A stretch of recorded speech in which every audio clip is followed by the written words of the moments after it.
Well, hello everyone. Welcome to the Shenington SuperPrix. It's an absolute pleasure to be here. It's been a couple of years since we've been able to do this, but good to finally be back. My name's Chris McCarthy. Hello to all of you on the stream. Hello to all of you around the circuit. Really great to be back doing this event. It's been a little while, but the SuperPrix, a big grid in for this afternoon. Plenty of classes to get through. There you can see that's what the circuit looks like, and any racing fan would tell you that lends itself to pretty good racing, and it does indeed. 7 turns in total, always balls down to Wilkins at the last corner. It is very hot here this afternoon, 27 degrees, not a cloud in the sky, and with that, hopefully we're going to get some very good racing as well. But plenty to keep us entertained. We'll talk you through exactly what the running order is going to be. It looks like our first class is almost ready to go already, but lots of drivers here this afternoon, all vying for that E Plate and SP Plate as well. 210 Nationals is going to be first. Luke Plain is going to be starting on pole position from Lionel Seafleet. Then we'll have Aaron Seafleet, Dan Berry, Paul Fowler, Robert Perkins on row number 3. Row number 4 will be Tony Berry, Thomas Stone. Then we'll have Tom White and Ray Sloan on row 5. Neil Hancock and Stuart Henry round out the top 12. Then it will be Anthony Cox and Mark Shepherd. Russell Hopes and David Skull will be after that. There's the grid for you. In terms of the order, the cars are actually making their way onto the circuit. Oh dear, we've got a problem for one of the drivers due to start on the front row. Lionel Seafleet has had a problem getting away here. We've got people around the car trying to get that one going, and this would be a disaster because Lionel's is due to start on the front row. Hopefully we can get that one going. I can just about see out the window, but we've got a camera down there as well on the dummy grid, so we'll keep an eye on that one. In terms of the order, after this it's going to be 250 National, then Honda Cadet, Junior TKM, TKM Clubman, TKM Extreme, KZ will be at 3:45. Then we'll have Junior X30, Rotax Libra, and Senior X30 will be after that. The finals are going to be 10 minutes plus 1 lap. We're going to start, like I said, with the 210 Nationals, but sadly we have lost Seafleet, who was due to start on the front row. A problem getting going, and had a real shame. They're going to send him back round once more. Luke Plain, the reigning champion, is going to be starting from pole position. The reigning champion means he has the E Plate, and there we go. So Lionel Seafleet has now managed to get that car going. There's a chance he might have to start off the back of the grid. Oh dear, no, it's not going anywhere, is it? It's just not meant to be there for the number 1 plates. British champion Seafleet's just sadly got stuck on the grid, and that is a real shame. I've been in that situation myself before, where you go all weekend and then it just doesn't want to seem to go anywhere in the final, and all that hard work is undone. A real shame, but that mixes things up at the front. Aaron Seafleet is going to be on the inside of row 2. Dan Berry, essentially the number 2 plate, is going to move himself towards the front of the grid. 10 minutes plus a lap. The races do go by very quickly. We've got around 9 or so races for you in total, and we'll end with Senior X30 at 4:45. But we start with one of our gearbox classes. We start with 210 National. They're making their way round the final corner now and up towards the start-finish line, and they will come to a halt there. It will be a standing start, so they're going to line them up on the grid. So Dan Berry's going to have an empty slot ahead of him now, so that certainly should give him a little bit of a favour. But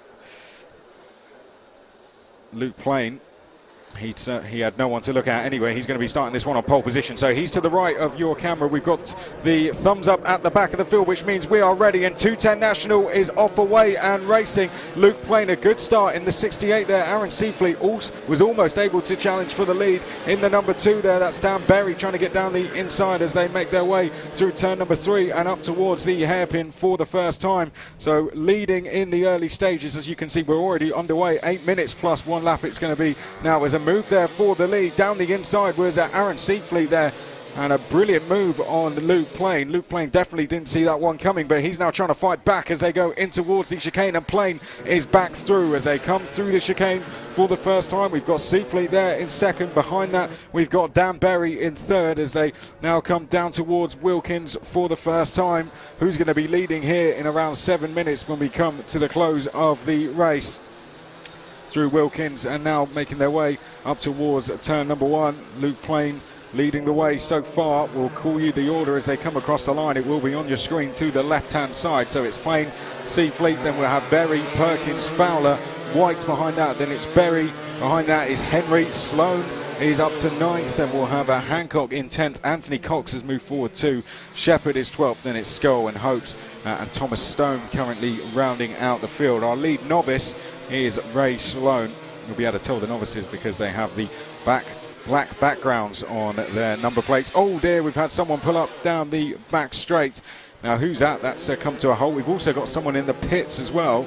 I'm worried that could be Dan Berry. That might have actually slowed up going down the back straight towards the chicane. Someone's in the pits, so I'm not too sure if that's actually Thomas Stone who's come in. So that's 2 drivers we've now lost in this race, and that's a 27 that has come into the pits, and indeed it is Thomas Stone, and a disaster for him given he was due to start, well, given he started this race on the 4th row, and we've now lost Dan Berry as well. So 2 drivers from our top 2 rows out already in the early stages, both due to mechanical faults. Well, this all working in the favour of Aaron Seafleet. He'd already qualified on 3rd anyway. He's now up into 2nd place. He briefly took the lead, but Luke Plain was able to fight back and hold on. Just under 6 minutes to go, plus the additional lap as they come into the chicane now. Onto the back straight we go. Perkins is about a second back from these 2 in 3rd place, so could do with a little bit of a battle. Then it is Fowler in 4th place, Berry in 5th place, White is 6th, then it's Henry, Hancock, Sloan the lead novice. However, he is coming under a little bit of, well, I say he's coming under pressure. He's got a gap to Shepherd, so all he's got to do is just try and hold that position as they're getting a little bit locked up under brakes there. Was Seafleet almost went straight into the back of Luke Plain, but was able to avoid any contact in the end as they go down towards the hairpin. 5 minutes on the clock. We've got a good battle coming through turn 3 actually. Oh, and there's been contact as well as they came through turn number 3 in the background. I think that was the battle for 5th place, the likes of Tom White and Stuart Henry. There was some sort of contact there, and are we seeing a Seafleet slowing up as well? I think we might have been. That's the number 7 of Perkins coming out of the chicane and down the back straight. I can see Barry's car pulled up, but I don't think anyone else has joined him on the exit of the left-hander of the chicane just yet. But across the line comes Luke Plain. Now, was there any problems for any drivers behind? Yes, there was, because the number 68 is no longer in 2nd place. It is Perkins who is now in 2nd place. So we might have had another problem, sadly, and Seafleet's tumbling down the order. So indeed we have. So we've lost another one of our front runners now. Well, to win a race, you first got to make it to the line, and that's being proven here in this 210 national final. I can see Aaron now coming round turn number 3. We'll pick him up. You might have just seen him in the back of shot there, but he's making his way down towards the hairpin, and he's going very slowly, unfortunately. So a real shame. On your screen, the number 3 of White there going past Berry as they made their way up towards the chicane. This is lap number 5 of the race, and all going well for Luke Plain out front. He's leading by just under 3 seconds. There he comes through picture. Yellow flags are now out down at the final corner as well. So what's happened down there? We've had someone go off down at the final corner. Here comes White across the line, and have we had a coming together between our top 2? I'm just trying to locate exactly where they are on circuit, but Plain and Perkins, I think I saw them come by, and there is a yellow flag out down at Wilkins as well. We'll stick with what we can see on our screen so far, and that is we are watching White, who's currently being shown in 3rd place. The number 48 of Berry in 2nd place. The field have spread themselves out quite thin now, so 45 seconds between 1st and 11th. So The yellow flag could have been for anyone there. Here's the number 70 we pick up next. This is Fowler trying to get past Henry as they go down towards Wilkins, and almost moved done there, but wasn't quite able to get it done. I've just seen Perkins going by turn number 2, so all looks okay for he and Luke Plain. Luke Plain is leading by 3.6 seconds. We have 2 minutes left on the clock now as we come in towards turn number 1. There's the number 36 of Henry. Behind that is Fowler. Henry running slightly wide there, and he's got it all wrong, and that's going to be a change of position then. So Fowler, that is, going up into 5th place as they come down towards the hairpin. We're less than 2 minutes now on the clock here in the 210 National Final. And this the main battle on circuit. At the back of it is the number 82 of Sloan, who's currently our lead novice, and we'll keep an eye on those throughout the day. So good driving this from Ray Sloan. He's got a chance to make another position. He's actually just lost a place to Neil Hancock, who's trying to recover some positions. Neil Hancock going along pretty well, having started 11th up to 7th place in this race so far. There's our leader. We haven't really seen him for a little while, but Luke Plain, all good out front for him. Just under 5 seconds clear of the rest of the field, and he's a good 20 seconds ahead of Tom White, who is in that fight for 3rd place with Tony Berry. And then it is Paul Fowler. Now there has been a slight issue for Stuart Henry. He's just lost 3 places on that last lap. The number 36 has dropped down to 8th place, so Fowler is up to 5th, Hancock's up to 6th, and Ray Sloan is now up into 7th place. But we're only going to have a couple of laps remaining in this race. The fastest lap currently sits with Aaron Seafleet, who's running down in 9th. We'll remember he had a problem earlier in the race, but Aaron just goes to show what could have been, the fact that he has been able to produce the fastest lap of the race. But I think we will see the last lap board at the end of this one. It's been a great race for Robert Perkins. I mean, he might have been helped by a couple of drivers running into problems before the race and as soon as it got started, but otherwise he's worked his way up into 2nd place, so he's took advantage of that big time as we've got less than 10 seconds on the clock now.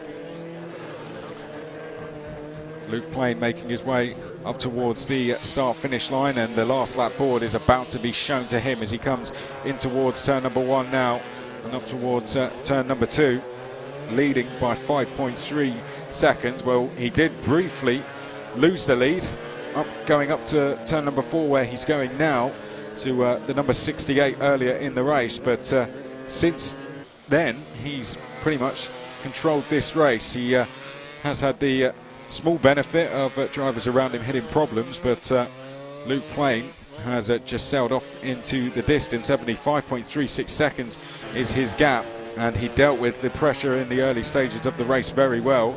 Got the lead back, put a little gap in to secure that lead, and since then he has extended that lead to over 5 seconds now. So it's going to be back-to-back wins, albeit 2 years apart, as Luke Plain comes out of the final corner, and that E plate is going to stay with Luke Plain as he comes across the line to take the win in 210 National. Manages to retain it for at least another year. Perkins finishes in 2nd place. A good drive from the number 7, and White's going to finish in 3rd place. We'll wait to see White now.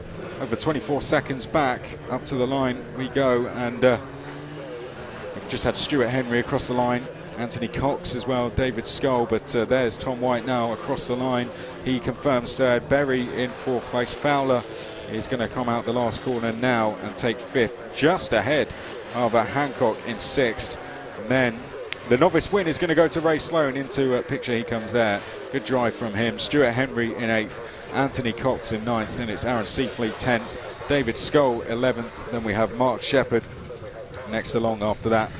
Dan Berry is sadly 13th place, one of the 3 drivers not to make the flag, along one of the 4 drivers, shall I say, not to make it all the way to the end, along with Russell Hopes and Thomas Stone. So that is the first final done. That's 210 National complete, and next we'll move on to 250 National, and as quick as the cars come in, might be able to hear 250 Nationals are now out onto the circuit.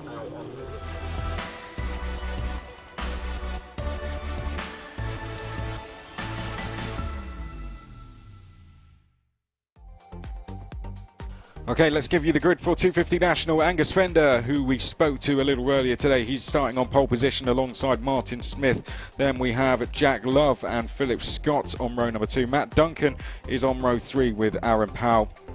Then behind that on row number 4 is going to be Richard Connick and Matt Allnut, and Mark Edwards and Grant Allen are on row number 5. And that is your grid for 250 National. They're already making their way around the final couple of corners. We spoke to Angus Fender earlier. He has been racing in the British GT Championship the last couple of years.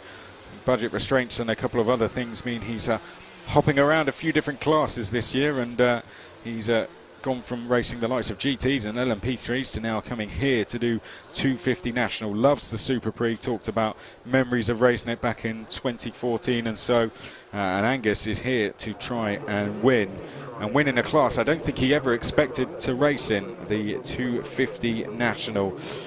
He's going to be to the right-hand side of your screen in the 67. Martin Smith is to the left, and they are go. And a good start there from Smith. A poor start from Angus Fender. I think someone might have jumped the start, but overall we're all away safely as they come now through turn number 3 and up towards turn number 4. And it's the number 56 of Martin Smith who is leading, but there is a long way to go in this race. 10 minutes plus 1 lap, and Angus Fender is already back into second. Oh dear, we've had a problem there. That's Martin Smith has pulled up coming out of the hairpin, and Martin Smith, I don't think he's going to finish this race, unfortunately. Well, that hands the lead straight back to Angus Fender. Let's see if he can now go off and get himself a gap. He's being tailed here as they come up towards the final corner by Scott, as they come out of the final corner now and across the start-finish line. So it's Philip Scott who is trying to hang with Angus Fender there in second. Matt Duncan is in third place. Then it's Mark Edwards, Aaron Powell, Richard Connick and Martin Smith next along. Oh, well, Martin Smith hasn't come across the line yet. He's actually at the chicane, just looking out the window. So we're only going to have 6 runners out there as we see a change for fourth place, and that was Powell trying to get through to fourth, and at the second attempt on the exit he manages to get that done. It looks like Connick's trying to get through as well and make things even worse for Edwards. There is Edwards in the middle of our picture as he comes out of the chicane now and makes his way down the back straight. But out front is Angus Fender. Let's see what happens in terms of this gap now. Is it extending? Yes, it's doubled on that last lap. So Angus Fender's not running away with this by any means, but he's certainly getting into a rhythm here. But we are watching the battle for 5th place. This is Edwards versus Connick as they head now down towards the hairpin. The latter 2 carts is the ones we are looking out for. No changes there between Edwards or Connick as they come up towards the chicane. They've spread themselves out now. Have the top 4, 2 seconds between our top 4, and then a further second back until we come to Edwards and Connick. A real shame that we've lost a few drivers before the race has got started, and then sadly Martin Smith also in with that as well. 7.5 minutes to go and a bit of a slide there for Duncan. That's going to invite pressure from Powell as he makes his way through turn number 3 and up towards turn number 4 now. The camera's picking them up as they come up towards turn number 4, and there goes the move. That is Edwards down the inside. That's Powell, sorry, down the inside of Duncan, and that is move complete for the number 3. So good work there from Duncan, or from Aaron Powell, should I say? I'll get them right eventually. There is Aaron Powell coming out of the chicane now. We'll keep an eye on his lap times because didn't take him long there to get past Matt Duncan. He's got Scott in his sights already.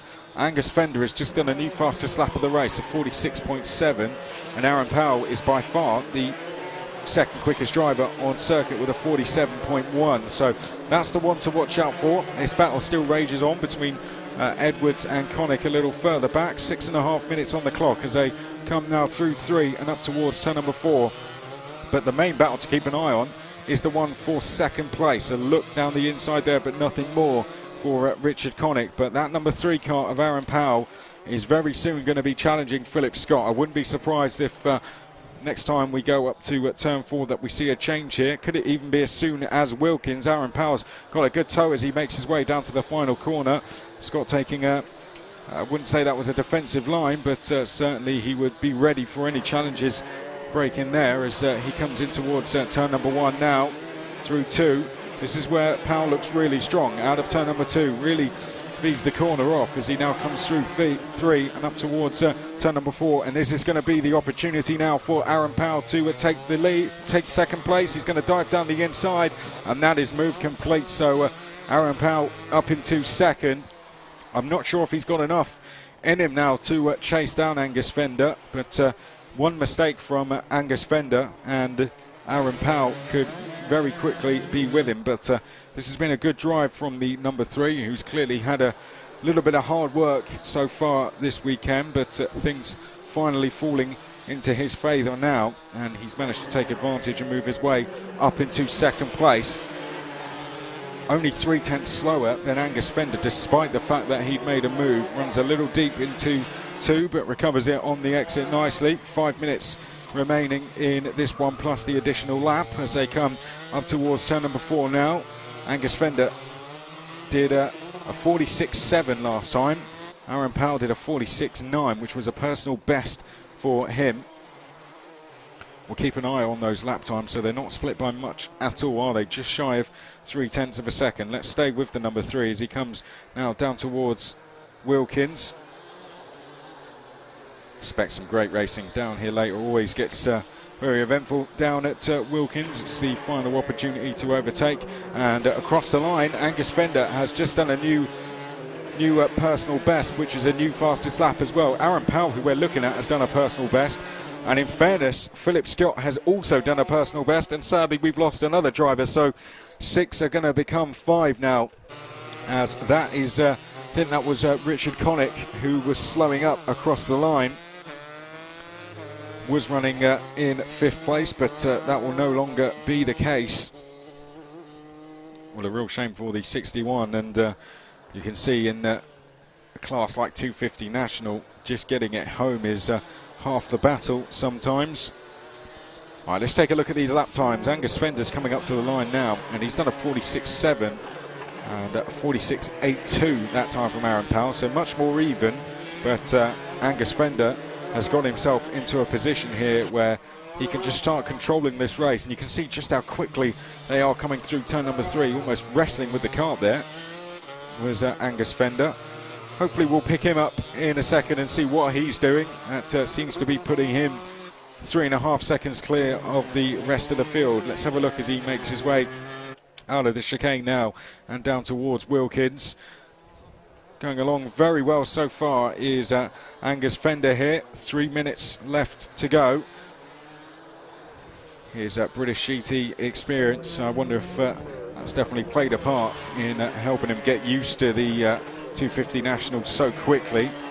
Raced the likes of TKM and X30 when he was initially in the sport, before he went into the Genetta classes to eventually move up to British GT. He's been a driver that's raced at this track for a long time, but someone that started out in those TKM classes and like many others took advantage of the big grids that he was up against to really develop his racecraft, and from there he's proven himself on some of the biggest stages in this country in terms of the British Touring Car Support Paddock and the British GT field itself as well. Some of that coverage was live on Sky Sports F1 last year as well, and Angus was in those races. Here's Powell, the number 3, and he's just done another personal best, but anytime he puts in a personal best, it always just seems to be 200 or 300 shy of what Angus Fender is doing. The grid slot certainly would have helped. I wonder if we would have seen those two on the front row, if we might have seen a slightly closer race, because by the time it's taken Aaron Powell to work his way through, he just now has too much of a gap to close in, and even, I say close in, with every lap Angus Fender is just chipping away at it. Just shy of 4 seconds now as they come out of the final corner and across the start-finish line. You have to excuse me on the live stream, but while we do have a brief pause in the action, I do just want to make an announcement that the raffle that was done this weekend, the winning ticket was the pink ticket 345. So number 345 pink ticket, that is the winner of the raffle, and you can come and collect your prize at Race Control. So if you are around the circuit and you did take part in the raffle, pink ticket 345 is the winner, and that will be the toolbox thanks to Tank Tools that you will receive, and you can come and collect that at Race Control. Well, back to the stream. We're looking at the number 64 here of Philip Scott. We're getting into the final couple of laps of this race now. You see just how quick they are as they make their way around the first corner and towards turn number 2 now.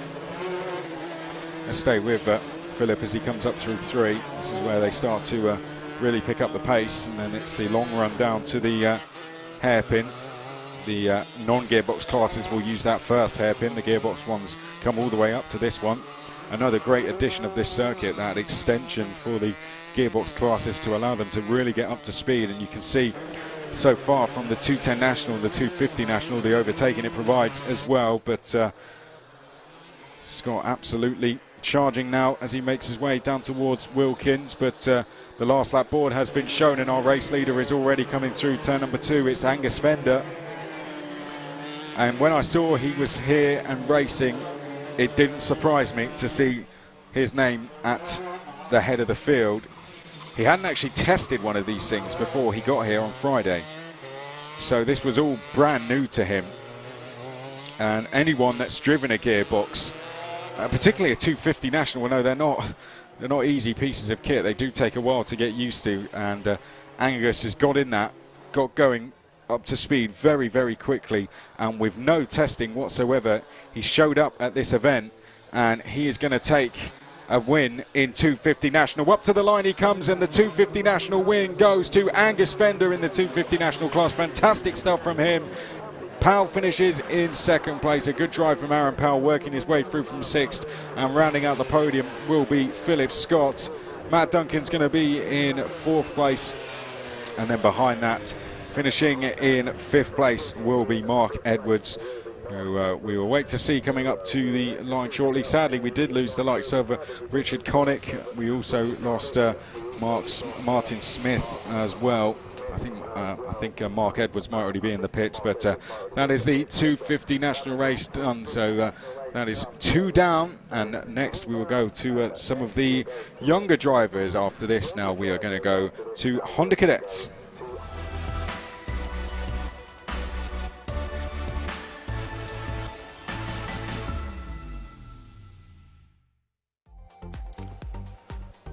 Okay, time for the Honda Cadet final. This is going to be a thriller, I'm sure. Joshua Smith and Elliot Porter are going to be on row 1. Jack Price and Kaiser Ryman are going to be on row 2. Joshua Bigembe and Oliver Majewski will be on row number 3. Ethan Griffiths and Jensen Huki on row 4. Then it will be Charlie Warren and Finley Lyons on row 5.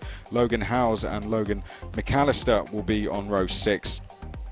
Behind that then, on row number 7, we have Alexander Kodikov and Jake Scholes. Then we'll have Rocco Shenton and Sebastiano Tizeo. Hugo Majewski and Zach Starbuck will be next along. Cars are making their way out onto the circuit, but let's give you the rest of the grid. It's a long one. Riley Till and Lucy Wilden will be on row 10. Reese Owen and Charlie Kitely on row 11. Then we'll have Jaden Haynes and Alice Pullen-Memon on row number 12. Row 13, Lorenzo Martin and Alfie Fulton. And it will be Alfie Hull and Alfie Chater on row 14. Luke Broadbent, one of the novices, is going to be on row 15 with Sebastian G. And then Martin Wright will round out the field. Well, big grid in total. 31 drivers out there, and like we saw in the 250 National, it is going to be 10 minutes plus 1 lap, and it is a standing start in Honda Cadet as well. So Joshua Smith will pull into pole position. Alongside him on the outside of the circuit, Elliot Porter.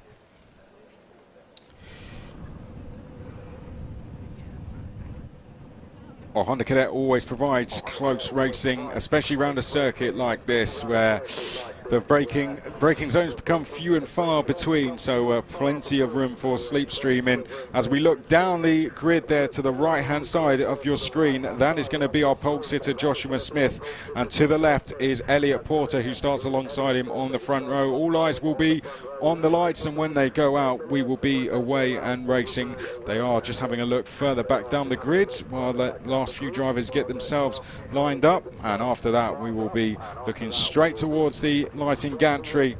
Who's going to make it to the first corner first? Is it going to be Smith or is it going to be Porter? Very shortly, the Shenington circuit is going to have 31 Honda cadets going around it. We do have just a slight delay, I think some reordering needed. Oh dear, well that's Lorenzo Martin, unfortunately, has pulled over and doesn't, I'm not too sure what's happened there. Now, at the angle he's at, either Lorenzo knows that there was a problem and has pulled over, or that suggests to me that there was a lot of carts slowing down very quickly and he found himself with nowhere to go. But unfortunately, no Lorenzo Martin, but everyone else is away and clear, and it looks like Joshua Smith had no problems away off the line, and he's going to lead us as we come through turn number 2 for the first time and up towards turn number 3. I can see Jack Price has made his way up into second place, so 31 become 30 as they go up towards the hairpin for the first time, and Joshua Smith it is leading the way from Jack Price as they come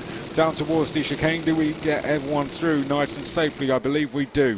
9.5 minutes on the clock to the right of screen. It looked like there was just a slight bit of contact, but not leading to anything more than that, thankfully, as they come out of the chicane and down towards Wilkins for the first time. We're side by side for third place as well. I think that was Joshua Bigembe actually getting up into third place. So the number 52 there going along very well, has the 83 of Kaiser Ryman just behind, but actually leading the way now is Elliot Potter, is it, who's leading the way? No, it is Joshua Smith leading the way.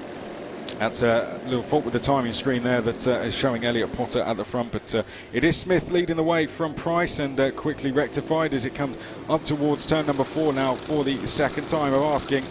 Now, from over the years that I've watched Honda Cadet racing, sometimes it can settle down pretty quickly, and drivers often can take a very patient approach to Honda Cadet racing, particularly if you're right at the front of the field. It's just about staying there, working together, trying to pull away, and then sorting it out at the end of the race. And I think we're seeing signs of that already here with Jack Price just pushing along race leader Joshua Smith, just trying to get a gap over Bigembe and Ryman, who are behind.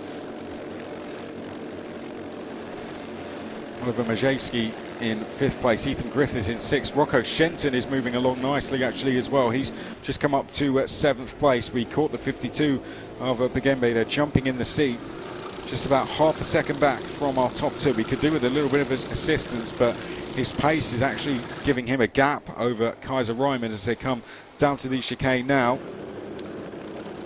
There's the number 52 coming out of the chicane, the cutting edge racing driver. Down towards Wilkins we go, leading the way. Head down for Joshua Smith, Price behind. We're going to have to keep an eye out for Shenton in the 86, because he did very well on the last lap to get himself up into 7th place. He does have a gap though to Ethan Griffiths in 6th place. Here are your top 2. It's 2 groups of 2 at the front, and then in chase after that is Majewski, Griffiths, and then Shenton has actually managed to close up to Griffiths. So keep an eye on Rocco Shenton, because he's caught the 2 ahead.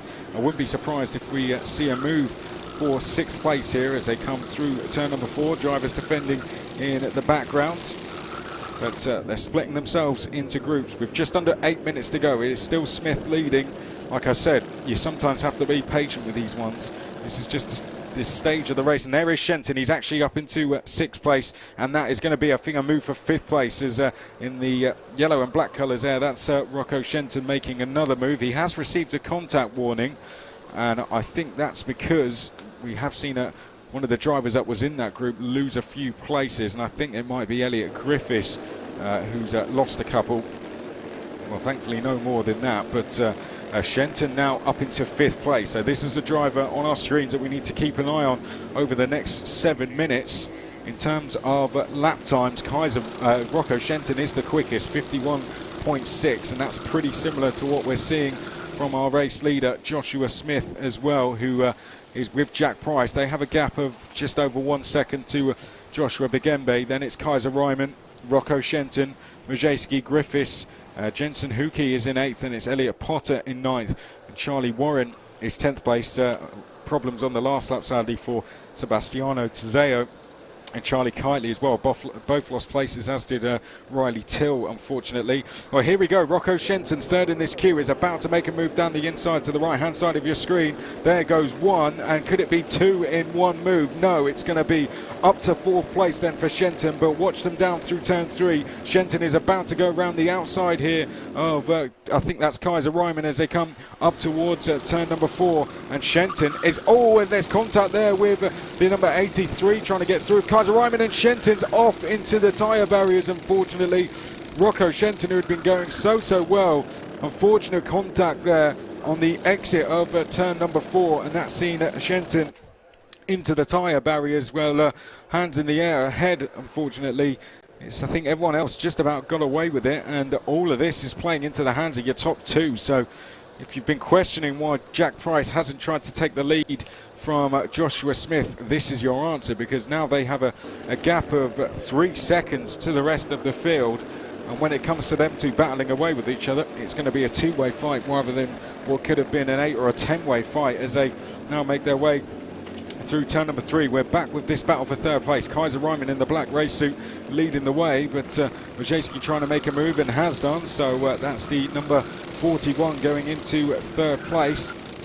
Elliot Griffiths tried to, Ethan Griffiths, sorry, tried to get through as well, but in the end decided to not make the move. The number 52 of Joshua Bigembe, who was running up in 3rd and looked likely to go after the top 2 in the early stages, has actually dropped back now. He's running down in 6th place, trying to recover a place, and Bigembe down the inside of Wilkins in the 52. Good driving there. Going through with him was Jensen Huki as they come up towards the start-finish line. We can see Majewski leading that queue. Leading this 4-car train is the number 52 of Bigembe, just over 4.5 minutes on the clock, and Jack Price will continue to just wait there in 2nd place until we get to about 2 laps to go. Then that's when we might see some moves being made between those top 2, but for now we must stay with this fight behind. The 17 of Ethan Potter at the back of this 6-car train was trying to make a move there, wasn't quite able to do so. Behind this then we've got Warren leading a huge train of karts as well in the 82. That's the battle for 9th place. Our top novice is currently running in 16th place. Really good driving from Ellis Poulin Meeman there, who started the race in 24th place, and Ellis has made his way up to 16th place, but Hugo Majewski right with him. So a good battle going on between our 2 novices. We can try and pick that up a little later in the race. I'll certainly keep an eye on it on the timing screens as number 56 of Logan Howes has gone into 11th place. We're back with this battle for 3rd place between Majewski and Ryman's starting to work with Majewski now. You saw he was looking over his shoulder a couple of times there, just monitoring the gap behind. That's the 39 we saw in the green colours of Huki making a move on Griffiths, and that's a change for 6th place. But Kaiser Ryman is starting to settle down into this race now, starting to work with Oliver Majewski, and in terms of going for the lead, it's not completely over just yet, because at some point our 2 leaders are going to fight, and when that happens, Majewski and Ryman want to be right with them, or want to at least be doing their best to chase them down. There are our 2 leaders. It's been a while since we've seen them, but no changes between them as they come out of 2 and up towards 3 now. Less than 3 minutes to go on the clock. Majewski here and Ryman, Bigembe and Griffiths behind that. Up towards turn number 4 we go. This now for the 9th time of asking. Behind that is Jensen Huki doing very well. In fact, it was Huki, but Potter has just got past him. I say got past him, tried to. Here's a good little scrap going on behind that. That looks like the battle that Charlie Warren is leading. We had a little look at it. Battle for 9th place on screen. Just under 2.5 minutes to go. And Ryman doing his best to try and work with Majewski, but Bigembe and Griffiths are starting to come back into play here. So this two-way battle, and with that, Kaiser Ryman's going to go for it. He's going to make his move for third. There he goes. So change for third place there as Kaiser Ryman goes through as he comes out of turn number 2 now and up towards turn number 3. A look over the shoulder. And he's felt pressure from behind, and he's decided that it's time to go for third place and try and get himself onto that podium. Of course, you want to be leading this group. If anything is to happen to the top 2, then you want to be the one who's going to pick up the pieces here in third place as we come out of the chicane now and down the back straight. A look over the shoulder there for Ryman at the number 41. Then we have Bigembe and Griffiths, the 4 of these locked together. And very soon we're going to have to go back to our leaders as well, because surely Jack Price is going to go for a move, if not this lap, on the next one. Let's take a look at them as they come through turn number 1. I'll keep an eye on what's going on for third place. In fact, it looks like Majewski has got back past Kaiser Ryman. So those 4 still battling away with each other. We'll let them filter through as they come up towards turn number 4 here. Leaders still staying as they are, but we've picked up this battle for third once more, and that time no changes. So it's Majewski back into third. Ryman has now dropped to 4th. He's going to have to respond, and he's running out of opportunities to do so. Then it's Bigembe and Griffiths. Behind that is Potter. Then it's Warren, McAllister in 9th. Howes is in 10th. In terms of the novice battle, it is still Pullen Memon who's leading, and he now has Wielden in between himself and Hugo Majewski as well. So we'll keep an eye on that, but we're coming on to the final 2 laps of the race, and this is surely now where we're going to see a move from Jack Price. The door is open there from Smith as they went into turn number 2. Price decided he didn't want to go through it. Up towards turn number 4 we go. Are we going to see defensive driving now from Smith? No. But Jack Price is clearly leaving this to the very, very last opportunity then. He's had a look over his shoulder there. He'll be able to see that he's got absolutely zero pressure behind, and in the background we're seeing it all kick off for third place as they come into the chicane. Bigembe's dived down the inside and has gone through into 4th place there, so a great move I caught there from Bigembe, who's gone up into 4th place, and he's staring at a potential podium. But this is our battle between our 2 leaders as they come out of the final corner now and up to the start finish line, and they will see the last lap board, and with that Smith is going to go defensive. Price is going to look to the outside. Round turn number 1 we go for the final time into 2. No need to defend there for Smith, but what about up at turn 4? This is Price's time to go and make this move.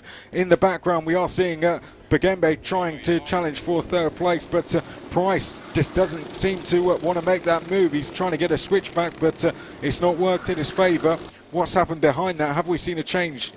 No, we haven't. It's Ryman still in third place now, and then we have Bigembe in 4th place. In fact, we have seen a change. Majewski's gone up into 4th. Bigembe's dropped down to 5th place, but it's going to come down to the last lap, last corner, and this won't be the first time this happens today. Oh, and well, there we go. A little bit of contact between our top 2, and Price is going to go through into the lead, and Price is going to take the race win, and Smith is absolutely furious with that as he comes across the line. Price it is who takes the win on circuit. Smith finishes in 3rd place, and Oliver Majewski finishes in 3rd place. Bigembe is 4th, Griffiths is 5th, Ryman is 6th, and it's Potter, Warren, Howes, McAllister, Shenton. A real shame for Rocco Shenton. Definitely had a chance to go and win that race. Kodikov is 12th, and it's Schulz, Starbuck, Huki.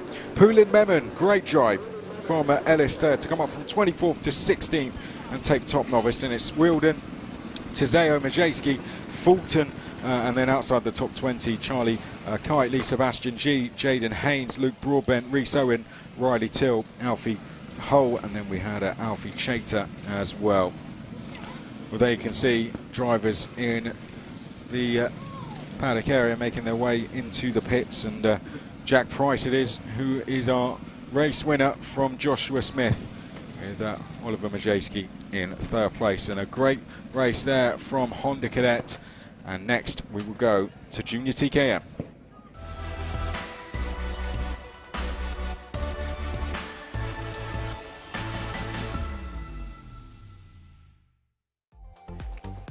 Junior TKM is up next, 26 on the grid for this one. Let's get your grid on screen. James Morley is going to be on pole position by 1 point ahead of Joseph Booth, so could be a close battle between those two.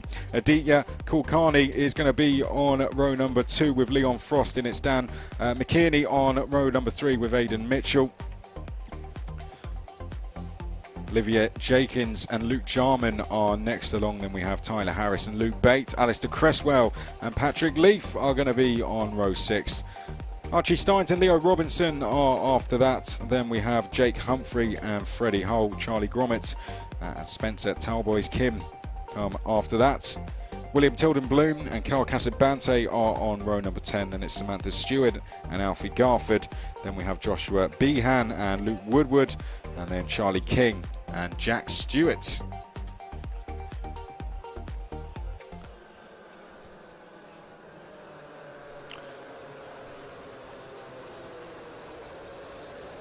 Well, Junior TKM about to go next, and it's going to be James Morley and Joseph Booth on the front row. It's a quick start. I'm not too sure if that one's going to go. No, it's going to be a full start. Well, full start there, and that worked out quite nicely for us as well. They're a bit too quick for us and themselves as well.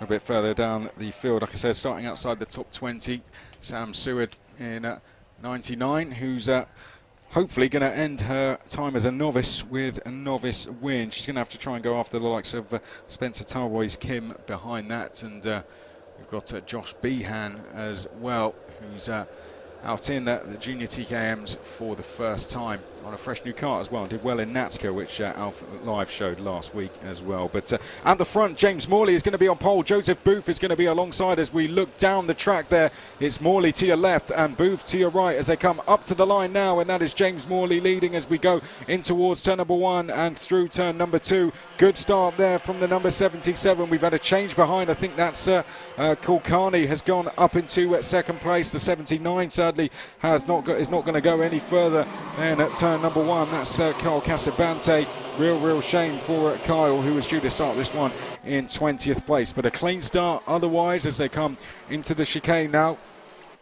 Leading the way is James Morley. Junior TKM always provides great racing round here, and like all of them, it's going to be 10 minutes plus 1 lap. It will be a longer race when we get to the KZs, as we see a change there for second place, and that's the number 45 of Joseph Booth getting back to where he started. So Booth across the line, the Tim Wilson Motorsport driver, trying to go after Morley now as he makes his way through turn number 2. There's a good move down the inside, a little further back. I think that was Alistair Cresswell, who's definitely going to be one to watch in the number 2 plate from 11th on the grid. And Alistair Cresswell immediately making positions. I think he's up to 8th place, so we'll keep an eye on him. We'll also keep an eye out for Garford as well, the number 9 down in 13th place. Let's see what he can do from down there, and we'll keep an eye out for who our top novice is. I've got to say, going along very well is Luke Jarman in 8th place. 2 novices in the top 10, which is a real fantastic achievement already. But 8.5 minutes to go and decide our winners. It's the 3 teammates, shall I say, fighting out front. Make that 4-5. It's Tim Wilson Motorsport dominating at the front of the field here in the early stages of this one, as they come now up towards the left-hander at turn 3 and up towards 4. We'll keep an eye out for Cresswell though. He is about to make a move for 6th, and there he goes. So the move we saw there at 4, that was Cresswell going past Olivia Jakins for 6th place. And Alistair Cresswell is going to try and make his way up towards those top 5 now. So here are your 5 teammates all together out front, but behind in the Talco liveried cart, that is Cresswell trying to move up the order. 7 minutes and 45 seconds to try and close this gap down and then try and make 5 overtakes as well. We'll keep an eye on Cresswell and see if he can do it. First, he's got to close the gap down. Fastest on track, we said to watch out for him, was actually Alfie Garford. He was quickest on track last time round. Cresswell has gone quickest this time round. Garford is moving up the order nicely. Has just gone up to 10th place, getting a couple of positions on that last lap and bringing with him Freddie Hull as well. We've had an incident though, that's the number 22 who has been involved in coming together, I think, up at turn number 4. and that's going to see the 22 of Spencer Talboys-Kime dropping down the order. One of the novice drivers, a real shame to end that weekend that way. Well, there you can see the number 9 of Garford. So moving up the order nicely. Just about to try and get past, let's see as he comes across the line. I think that is Jarman ahead as we see a change here. There goes Cresswell down the inside of Kulkarni, and that is 1 down, 4 to go for Alistair Cresswell. That might have been the second stab of him at him doing that, because he's lost a bit of time to the top 4. Gap is open. There's Garford on the inside to the right-hand side of screen. That's Garford trying to get past Luke Jarman. I don't actually think Luke Jarman is running as a novice. Let's have a look as they come out of the corner. Yes, he is. Well, really good stuff there from Luke Jarman. Still leading the way in novice and fighting with a seeded driver there in Garford. Only one of your top 10 are seeded drivers in these categories as they come now across the start-finish line. Just over 6 minutes to go. Frost went quickest on that last lap in terms of personal best. Quickest lap time still remains with Alistair Cresswell. Cresswell trying to close down the top 4. We'll give you a look at the gap between 4th and 5th, because that's one where that's going to be an important one to monitor throughout this race. And we can see, I don't know if that's the number 20 there of Dara there being given the hurry up, but that was certainly an attempted move there from McKierney as they come down the back straight now and down towards Wilkins.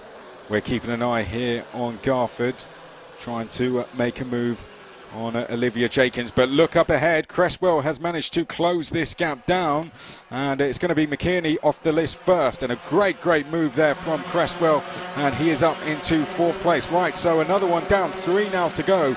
Booth, Frost and Morley. We've seen a change to second. Frost has gone past Booth, and I think Frost may be noticing what was coming from behind there and has decided to get into second. If it wasn't intentional for those reasons, he's decided to do it at a very convenient time there, because that's going to leave Booth now dealing with the pressure of Cresswell. And there you can see Booth had a look over his shoulder. Is he going to go defensive into Wilkins? No, he leaves the door open and Cresswell goes through. So Morley and Frost are leading for now. But in 3rd place and absolutely flying up the order is the number 2 of Alistair Cresswell. Really good recovery here. Clearly had some problems in the heat steer. Alistair started this one in 11th. And a big thing when you're starting down in the middle of the pack there is just to stay out of trouble. He avoided any incidents. He's got himself up to 3rd. He has over 4 minutes plus the extra lap to try and work his way through to the lead. And you'd have to say, if you're Morley or Frost, you're going to have to start going defensive here, because Cresswell is going 4/10 quicker in terms of best laps than Morley and Frost. Well, Morley telling Frost to have a little think about it there if he was trying to go for a move, but Frost is noticing the danger from behind, and you know what? He's probably done the right thing there. He's decided to go up the inside, and he's handed the pressure of Alistair Cresswell over to Morley there as they come round the first corner and in towards turn number 2. And Cresswell, a carbon copy of what we saw the last lap, puts himself on the inside at turn number 2, and surely he might even try and move up at turn number 4 here. Does he? No, he doesn't. Decides to stay in second. In the background, Garford, the other Talco driver, also working his way through the order. And Garford has now got himself up into, I think that is 6th place as they come out of the chicane now. And up towards Wilkins will go. And are we going to see Cresswell take the lead here, or will it be at turn number 2 again? Let's have a look as they come into the braking zone. The door's been left open, and Cresswell, as easy as that, goes into the race lead. So they've got to respond here as Morley and Frost if they want to hold on to Cresswell, because he's setting pace that just looks unmatchable. Out of turn number 2 they go, and that's the 45 that we've picked up there.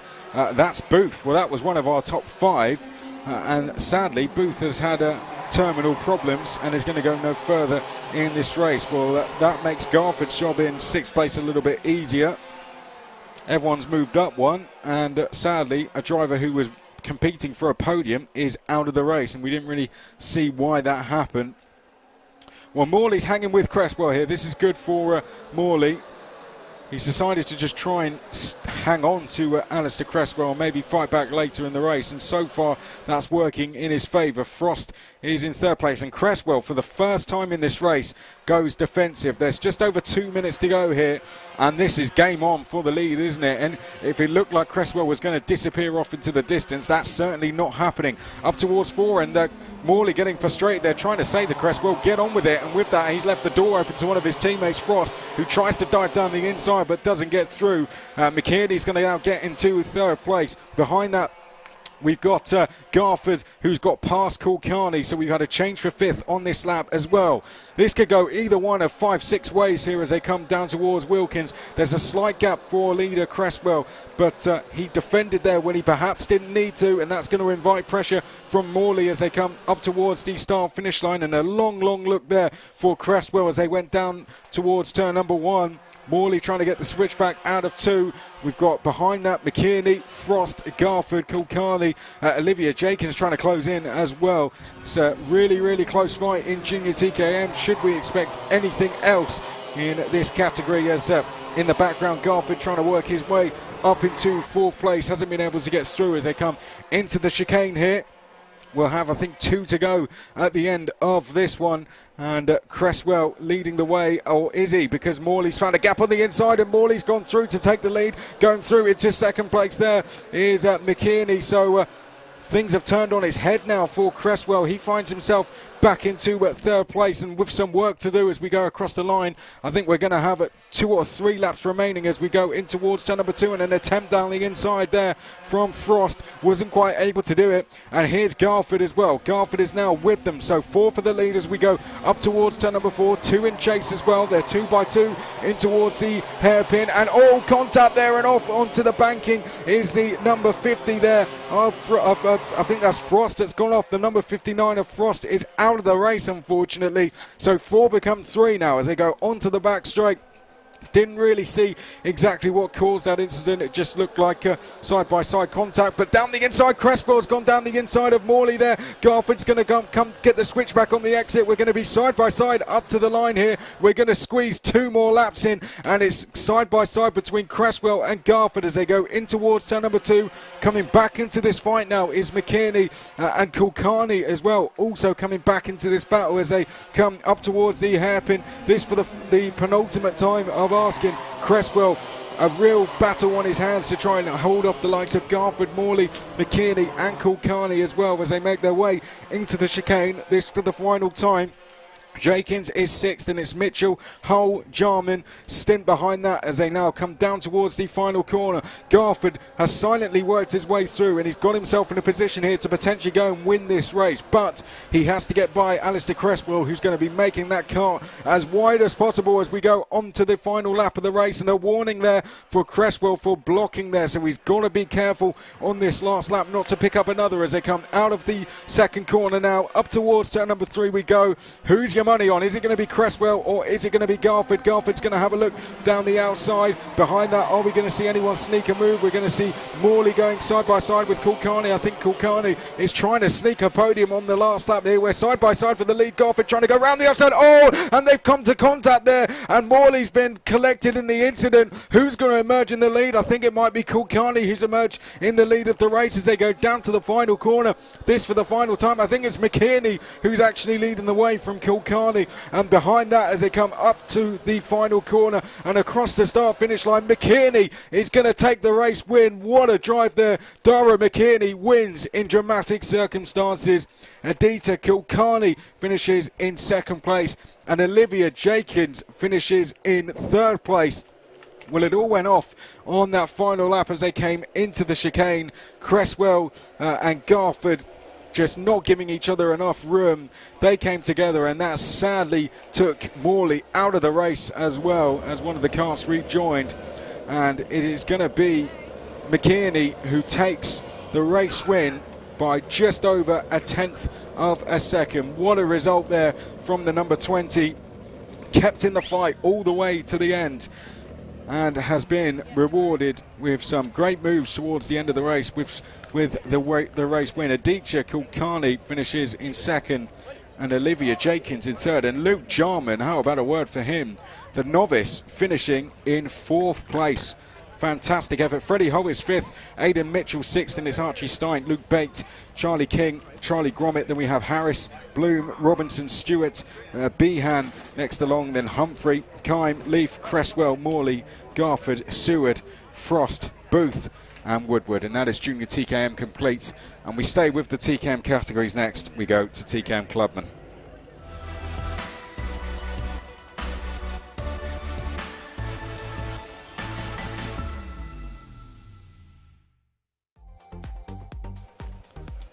Well, TKM Clubman is going to be next. Jim Rogers is going to start from pole position from Matt Cardwell alongside. Then it's Craig Summers, Daniel Mentz, Alex Jones and Ben Spencer, row number 3. Row number 4, it's going to be Scott Hinton and Will Halaki. Tom Bird and Jack Crisp will be row 5. Then it will be Matt O'Farrell and James Yap on row number 6. And behind that, it is Ben Packman and James Elton Wall. Well, we come off the back of a pretty dramatic race there in Junior TKM Clubman. A smaller grid for this one. Might give us a chance to catch our breaths back before we go any further, but TKMs always provide great racing. After TKM Clubman, just to give you an idea of where we are in terms of today, we're going to have a TKM Extreme. That'll be race 29. Then we will have the KZ race, the Super 4 race. That will be an extended race, 15 minutes. Then it will be Junior X30, then Rotax Libra, and then we will end the day with Senior X30. And of course, for those of you around the circuit, after that will be our trophy presentation. But for those of you on the live stream, we're bringing you every single race. And here's a look at the guys on the grid, getting themselves ready to go. This is going to bring us to about halfway through the finals in total. Been great so far, haven't they? Started, of course, with that 210 National race, which, along with 250 National, was just a race of survival in terms of mechanical issues. And then we had the Honda Cadets, which was a really good battle out front. And after that, Junior TKM, which has certainly provided the most dramatic race so far, but a really, really good drive from our eventual race winner, Dara McKinney, to go through and take the win. But TKM Clubman next, 14 on the grid for this one. Then it will be TKM Extreme, which there's 26 lined up for that one. After TKM Extreme will be KZ's full grid of 30 out for them. Then we will have Junior X30, slightly reduced grid, 9 rows, so 18 for them. And then we'll have Rotax Libra, 10 of those lined up. And we will then end with Senior X30, and there are 28 on the grid for that one.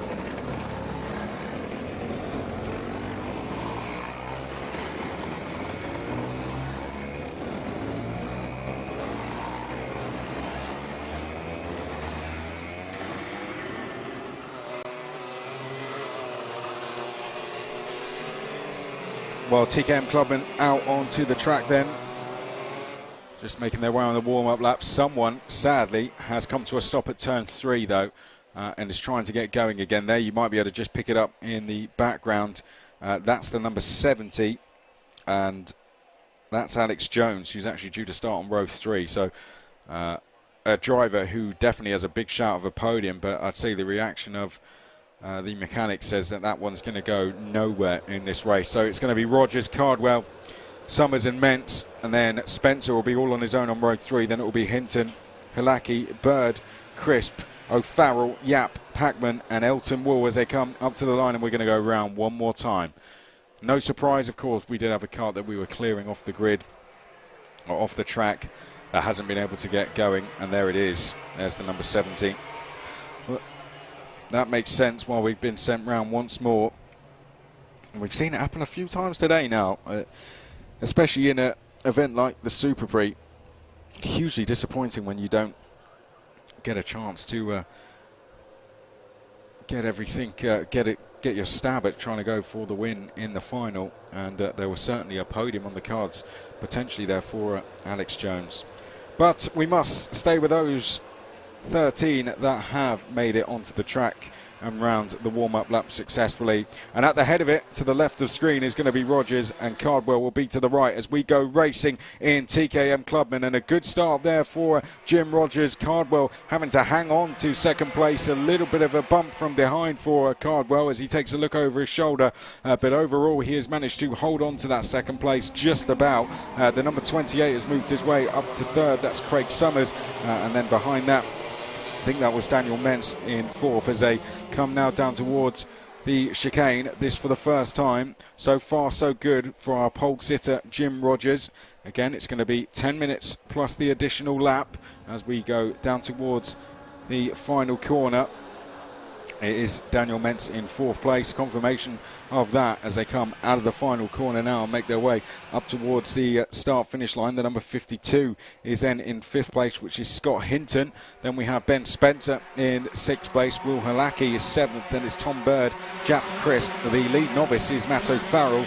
Then it's Ben Packman, James Eaton Wool and James Yap, your 13 drivers. And a change for lead. There we go, 63 of Matt Cardwell. Oh, well, got it all wrong. I don't know if there was a helping hand there, but Cardwell running wide as he made his way up towards turn 4 in an attempt to take the lead. So I think Jim Rogers is going to hang on. There's Daniel Mentz in the 89 being pressured by Hinton as they come now down towards the last corner. Well, Craig Summers has taken the lead of the race. So the Precision Racing driver leads here from Cardwell in second. Rogers has gone from first to third, just like that. As we come round the first corner, we've got a warning there for Daniel Mentz for contact.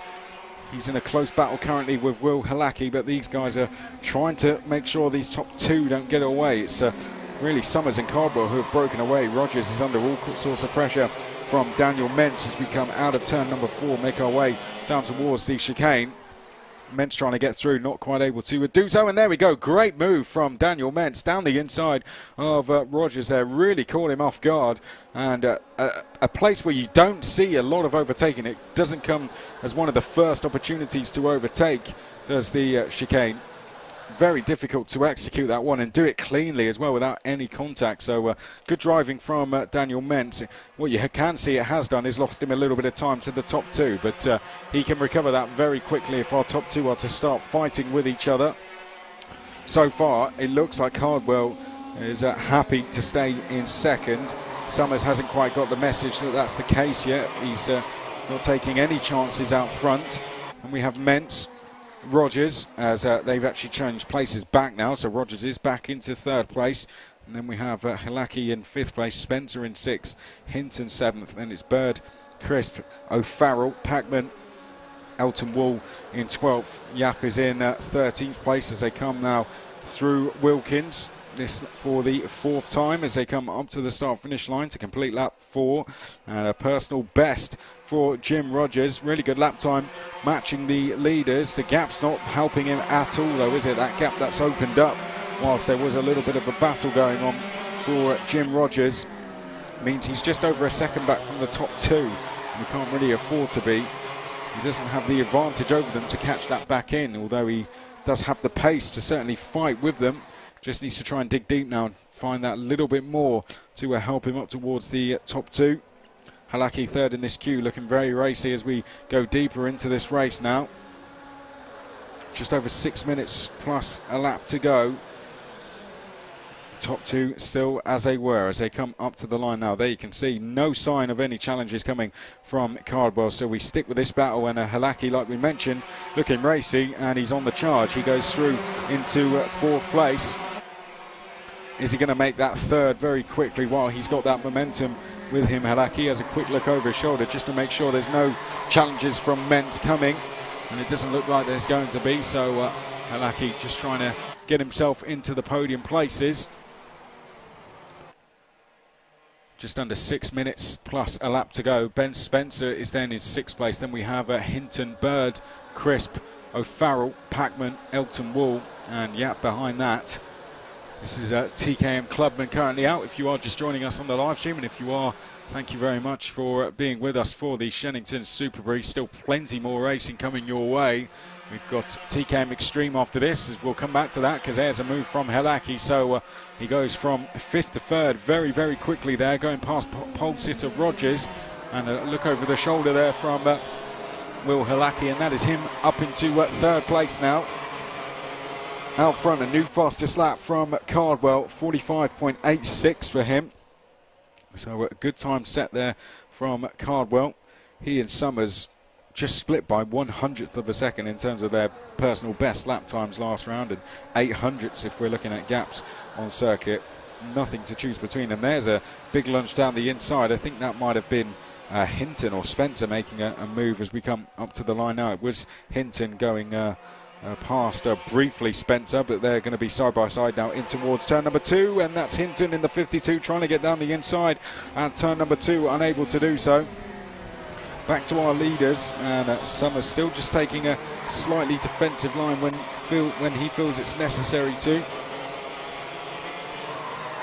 Towards the chicane, and our 2 leaders out of there and down the back straight. The battle for 3rd could be increasing. It's 3 in it so far, but watch out for the likes of Ben Spencer, Scott Hinton and Bird, and we just like that pick them up in the 21, in the 52 and in the 97, because they're closing in on this battle. And Will Halaki's been passed for 3rd, so that's Rogers going back through, and we have a challenge for the lead as Cardwell dives down the inside and he's through on Summers. So good stuff there from Cardwell as he goes in to take the race lead. Well, they were both setting personal best lap times, but Cardwell clearly feels his tyres are coming to him, and this is the time to go and attack.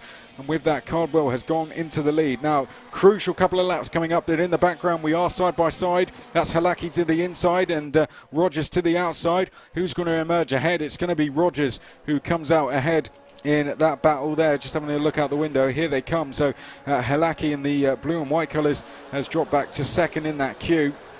And then it is Spencer after that who has moved up a place as they come out of the final corner now. Mentz has dropped down the order, so he's gone down to 7th. There's Halaki in the 19 once again, dives down the inside, and that's another change of 3rd place. So good stuff this from Halaki and Rogers. They're racing very cleanly, but with what they're doing, they are inviting pressure from behind, and we can see the top 2 are now battling. These guys can work together. Maybe they'd have a chance to catch up, but impossible to coordinate 6-7 drivers all trying to work together. It's just not going to happen with 2.5 minutes on the clock as we come now down the back straight and towards the final corner.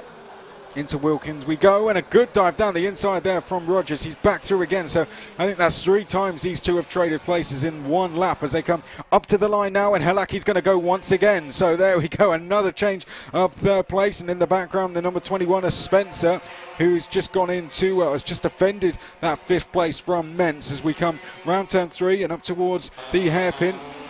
Halaki under all sorts of pressure, and he's now having to defend from Rogers.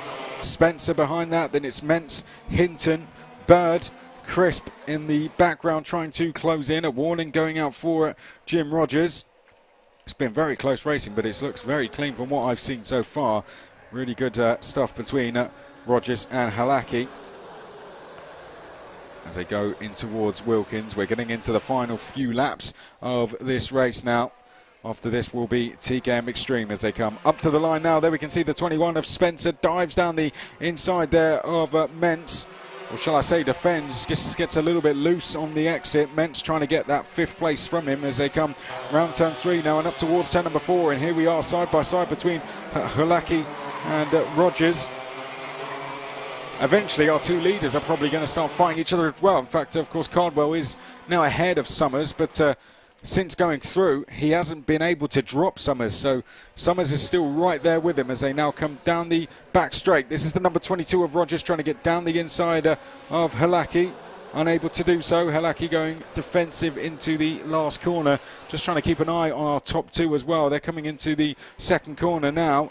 And Cardwell still leading Summers as they go up through 3 and in towards the hairpin. And going defensive there was Cardwell. Summers having to think about this one, what to do now. They might squeeze 2 more in at the end of this one. And a hand up there from Cardwell.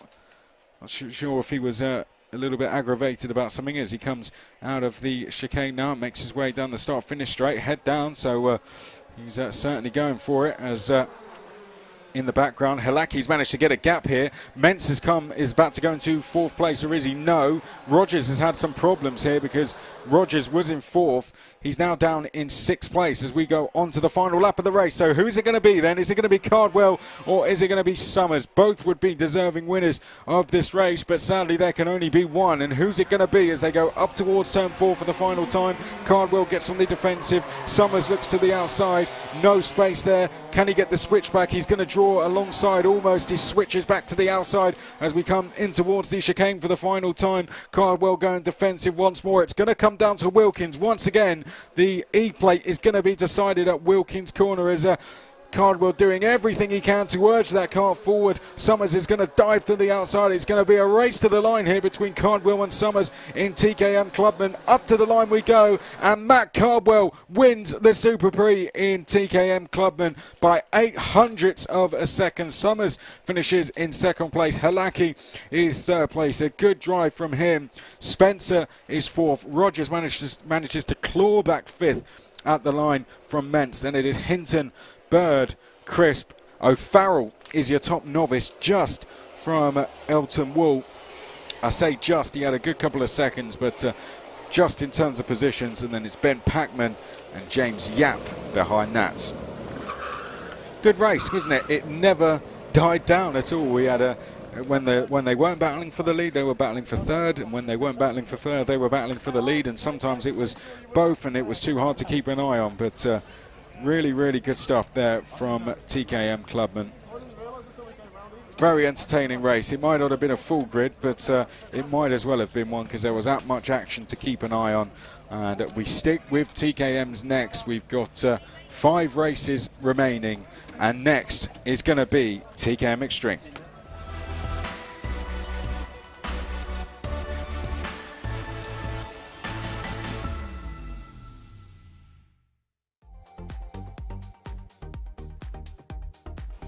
TKM Extreme next then. Lewis Wadley's going to start from pole position. Joe Fowler alongside some big names in terms of British Championship racing here. Jack Ransom and Joshua Sheriff on row number 2. James Pashley and Harvey Roth are going to be row 3. Megan Lawson is on row number 4, going very well there with Ashton Cox. Scott Smith and Isaac March on row 5. Savannah Hardy and Dale Whitaker will be next.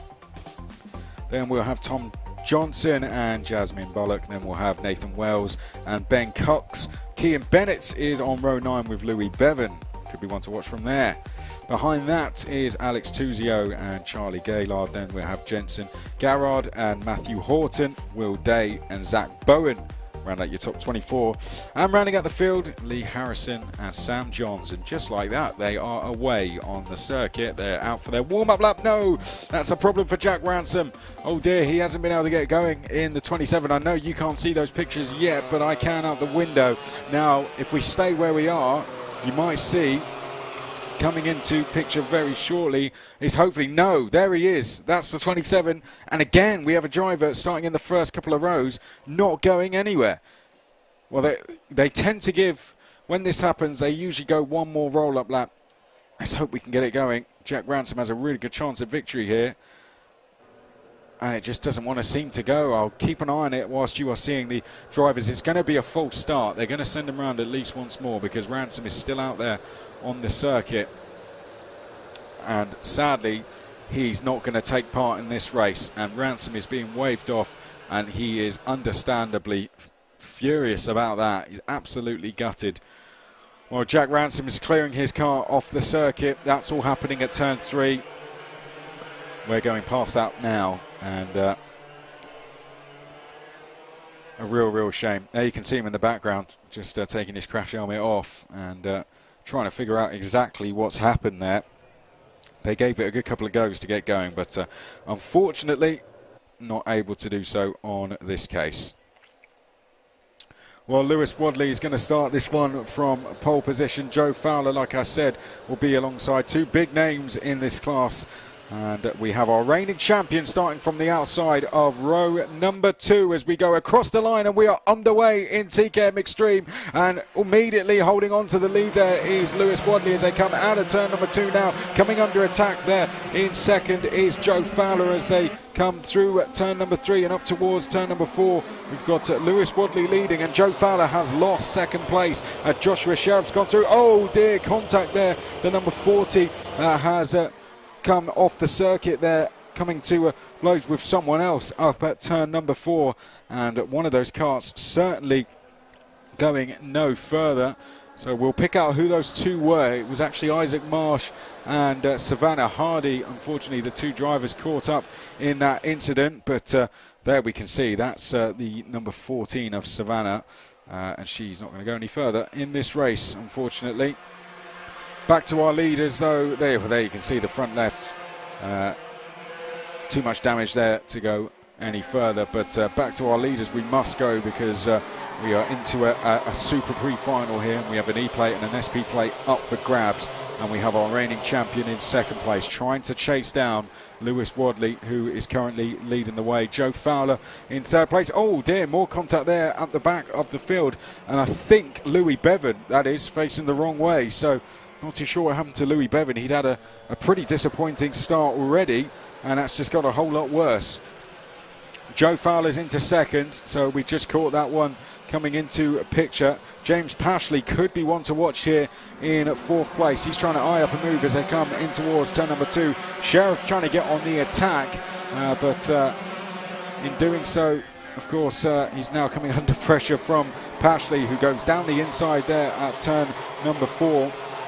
In the background, more moves being made. I think Megan Lawson was trying to get on the attack, wasn't quite able to make a move. It seems the top 6 are slightly breaking away here, albeit with our leader half a second clear out front as they come down towards Wilkins. This for the third time of asking, and there goes Megan Lawson down the inside of Roth.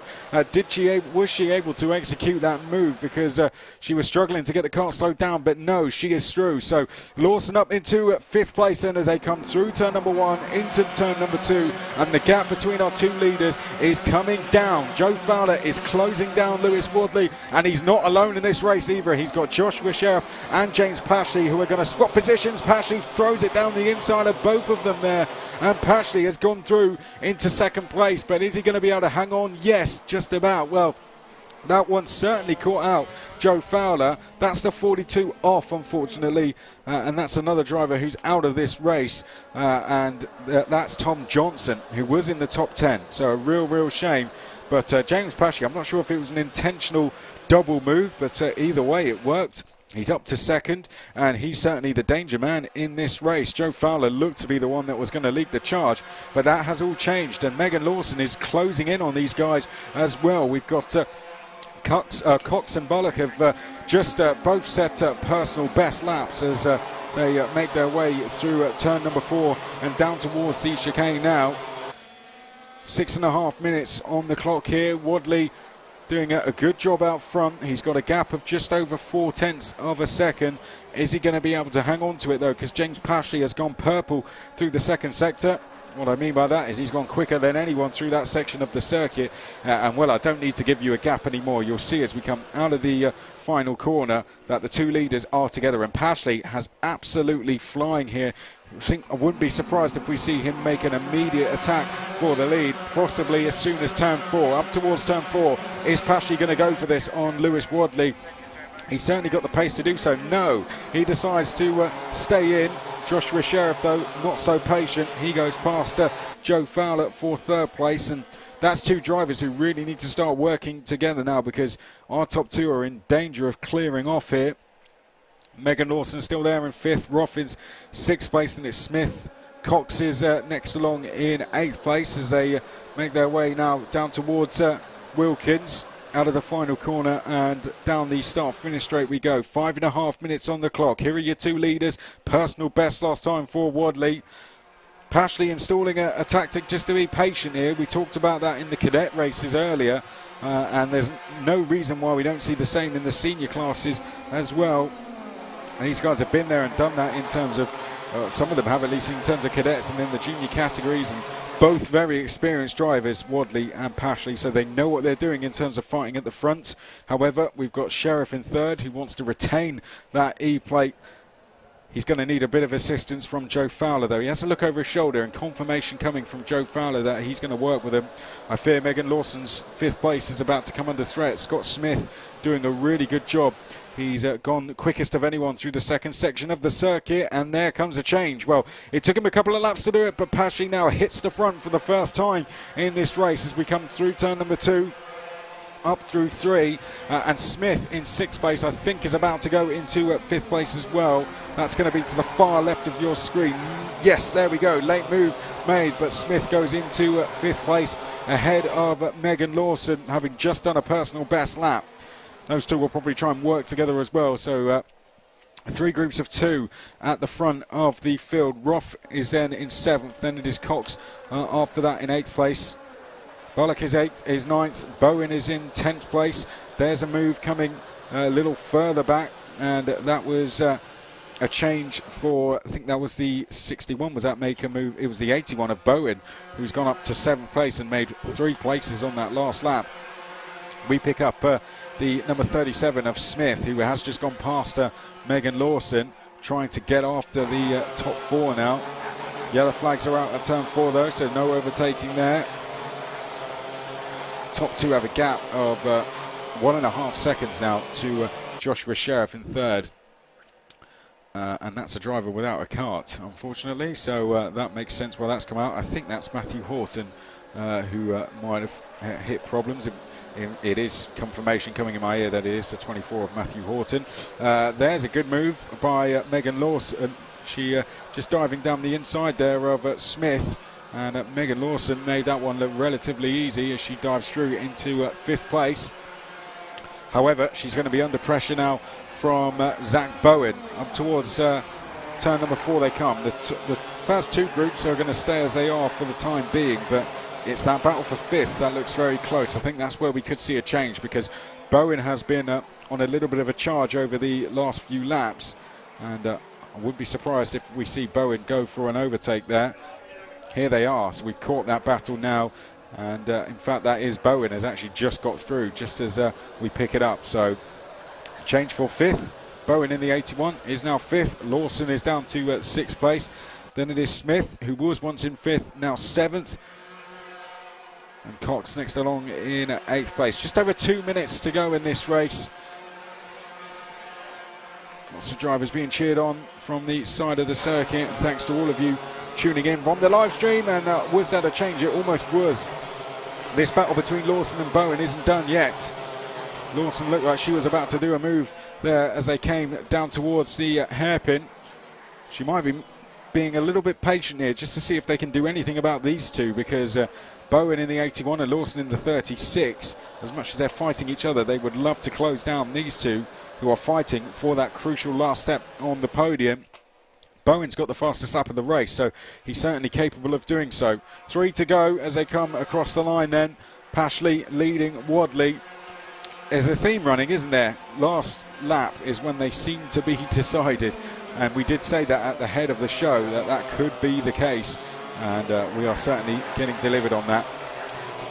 The green flag is essentially waved on the battle for the lead because that was Pashley defending at turn 4, so that was the bell ringing in terms of this fight going now all the way to the wire. So Wadley's going to have to start thinking about where he's going to pass.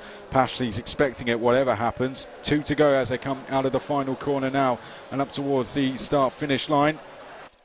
Wadley looks to the outside going up towards the first corner. Is he going to be able to get through? No, not quite there.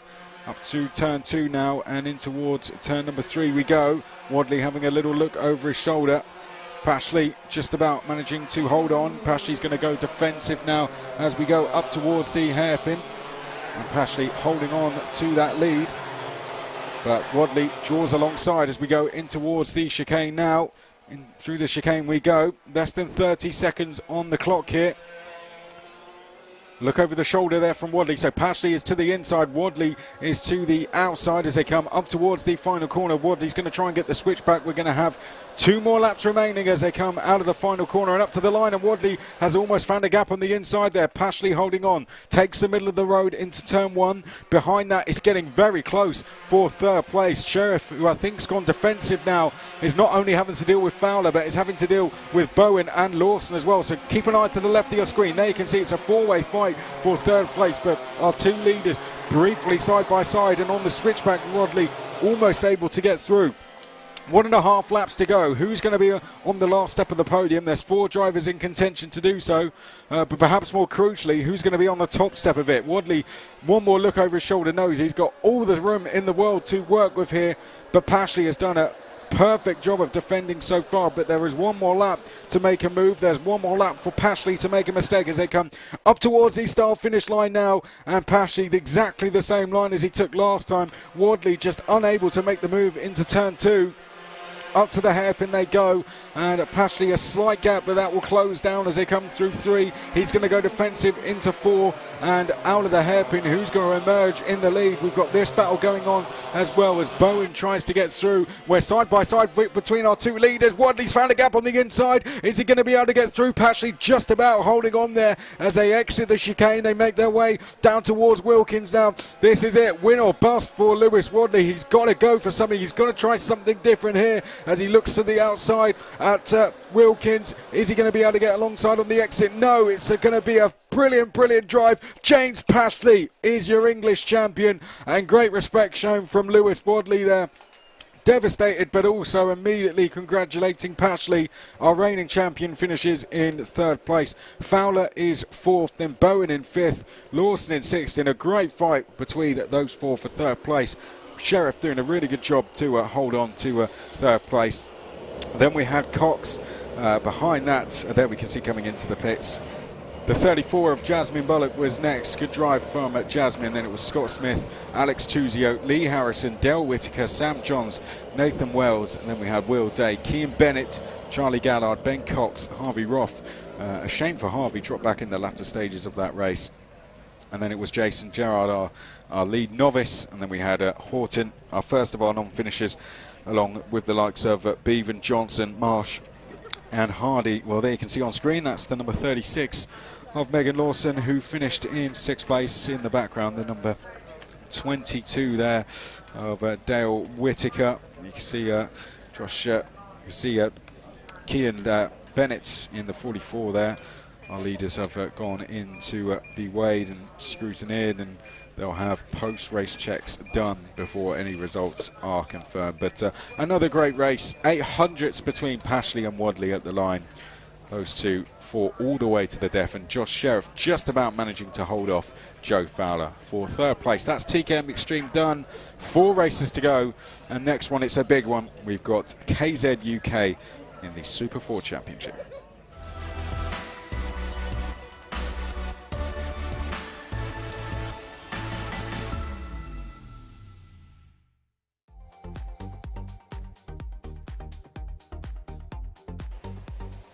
KZ next, and this part of the Super 4 National Championship.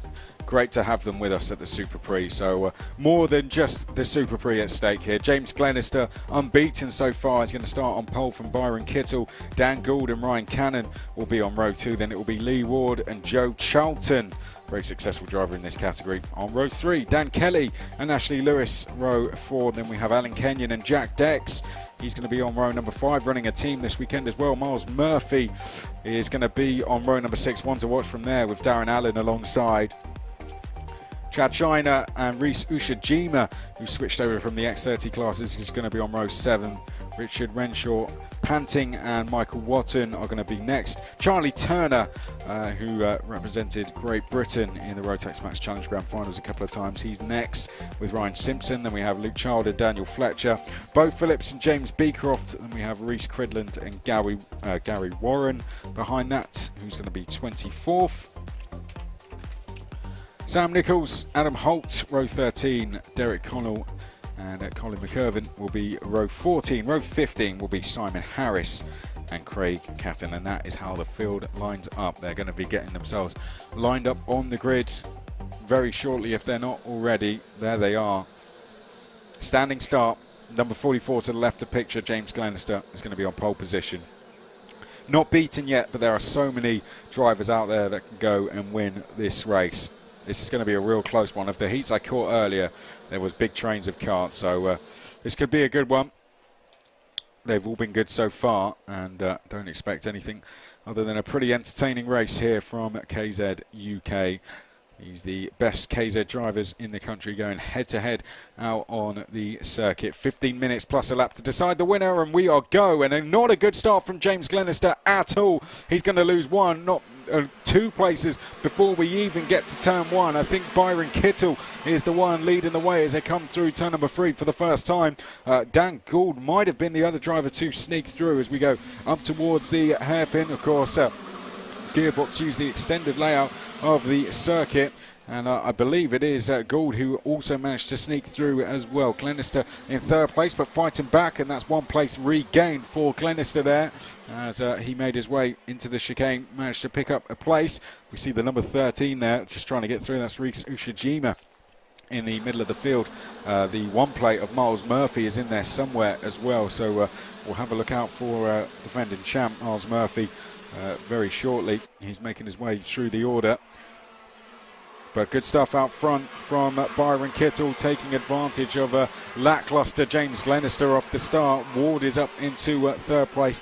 Then it is Ryan Cannon, Dan Kelly, Dan Gould, Ashley Lewis as we go side by side for the lead. There goes Glenister down the inside of Kittle, and Cannon has gone past Ward as well. So two changes up at turn number 4 there. And Glenister, as quickly as he lost it, is back straight in the lead again as the number 16 there fighting away with the number 29. That's Cannon and Kelly battling away with each other, fighting over 4th place. And towards Wilkins we go, 13.5 minutes on the clock. 3 more races to come after this. We're going to have Junior X30, Rotax Libra and Senior X30, but the small matter of KZ to decide, and as I said, as part of the Super 4 Championship, we get an extended race for this one. Cannon looking very racy in third, isn't he? Are we about to see a change? I think we're going to see an attempt. In fact, we're going to see him run wide, and that's going to allow Kelly to go through. I think I saw Murphy there trying to dive down the inside of Joe Charlton. Didn't quite pay off as they went up towards turn number 4. I think they're even still side by side. I think that might be Joe Charlton that has just about managed to hang on as they come now down towards Wilkins. Just under 13 minutes on the clock.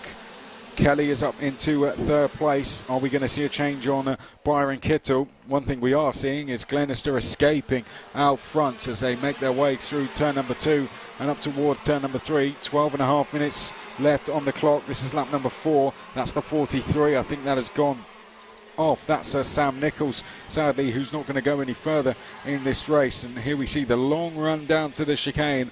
Who's going to emerge in second place when we get to the end of it? Is it going to be? It's going to be Dan Kelly. So Kelly has managed to sneak through past Kittle.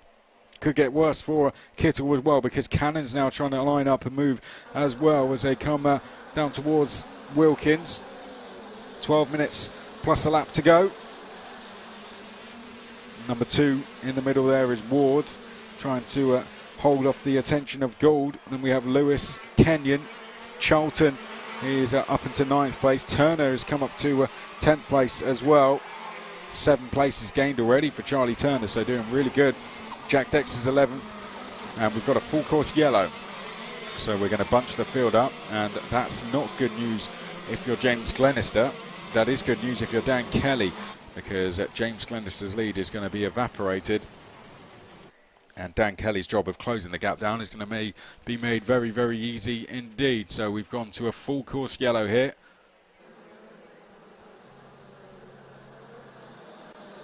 And there we can see the field just making their way around the final corner, and with that I was given the information earlier that thanks to everyone who took part in the raffle.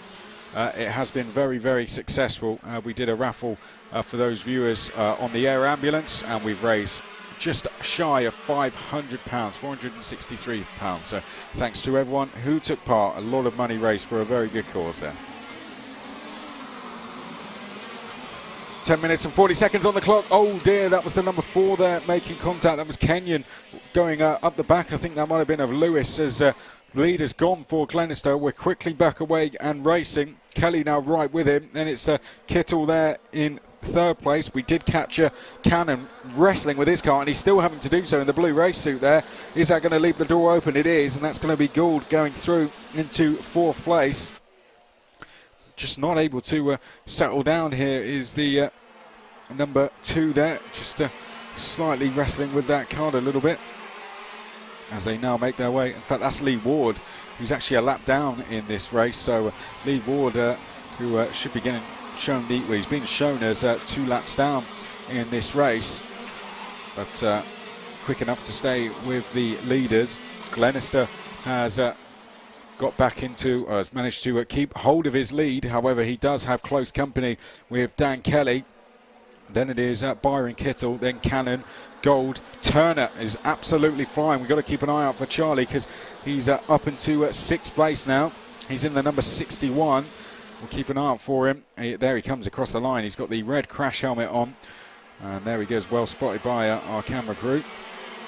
And this is the man to watch because last time we checked in with Charlie, he was in 10th. He's now in 6th place. Oh dear, that's 2 drivers off. That's the 21 of Ryan Simpson, and the other one is Daniel Fletcher.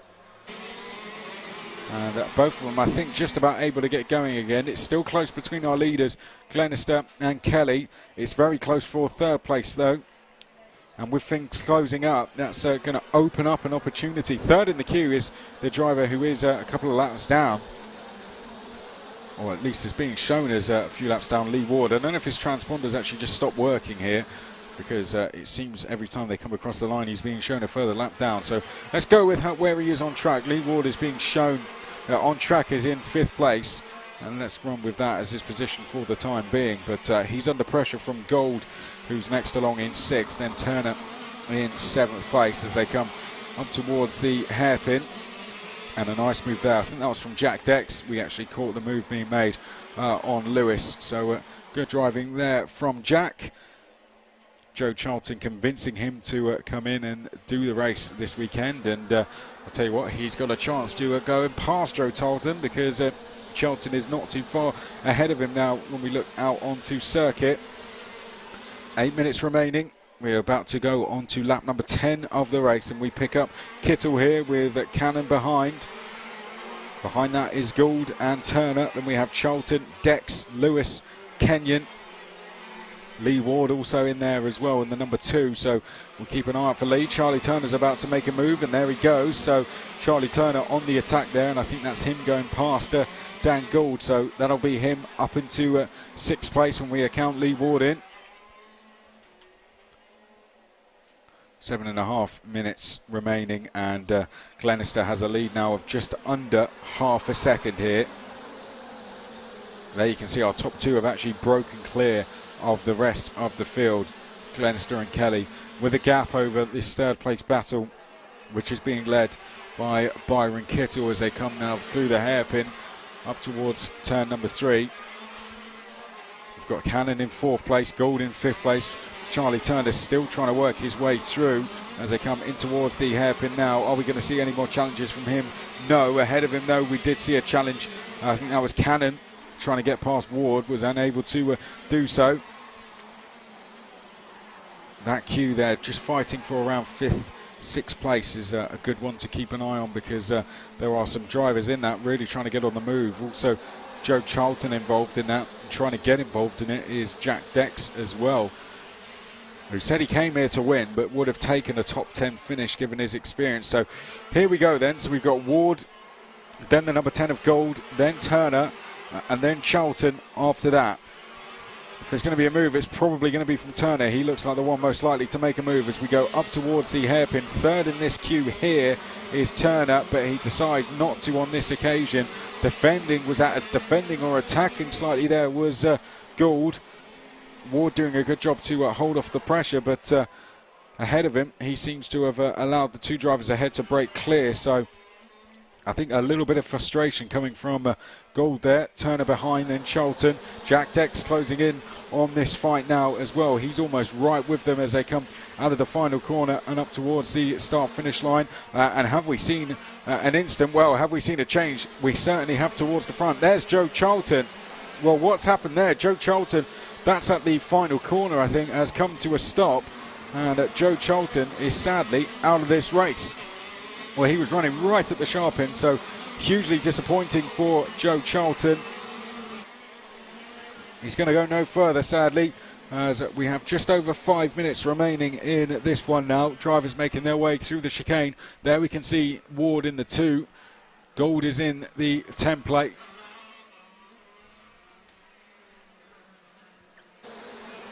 Let's pick up our leaders. We haven't really checked in with them for a while. We're being shown as 6/10 between Glenister and Kelly.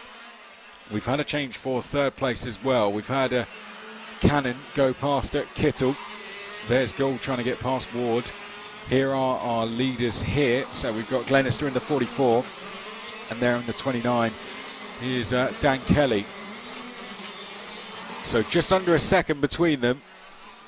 In terms of lap times, last time around the gap did extend. Only by 700ths, but nevertheless it was an extension in terms of that gap.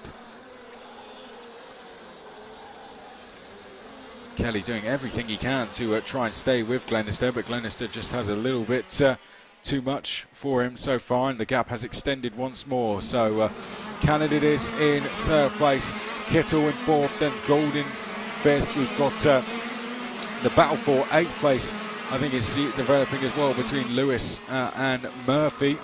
Miles trying to close in. Miles is also having to deal with Allen in the number 7. So we've got the number 1 and the number 7 fighting with each other. Here they are now, just making their way out of the hairpin. Miles in the yellow livery there, just coming into shot now. Trying to hold off Allen behind him. Darren Allen. 3.5 minutes left to go in this race. The gap has stabilised between our top 2. Glenister has just come across the line, and it's come down by 1/100th of a second in terms of the gap. Gould has done a personal best lap.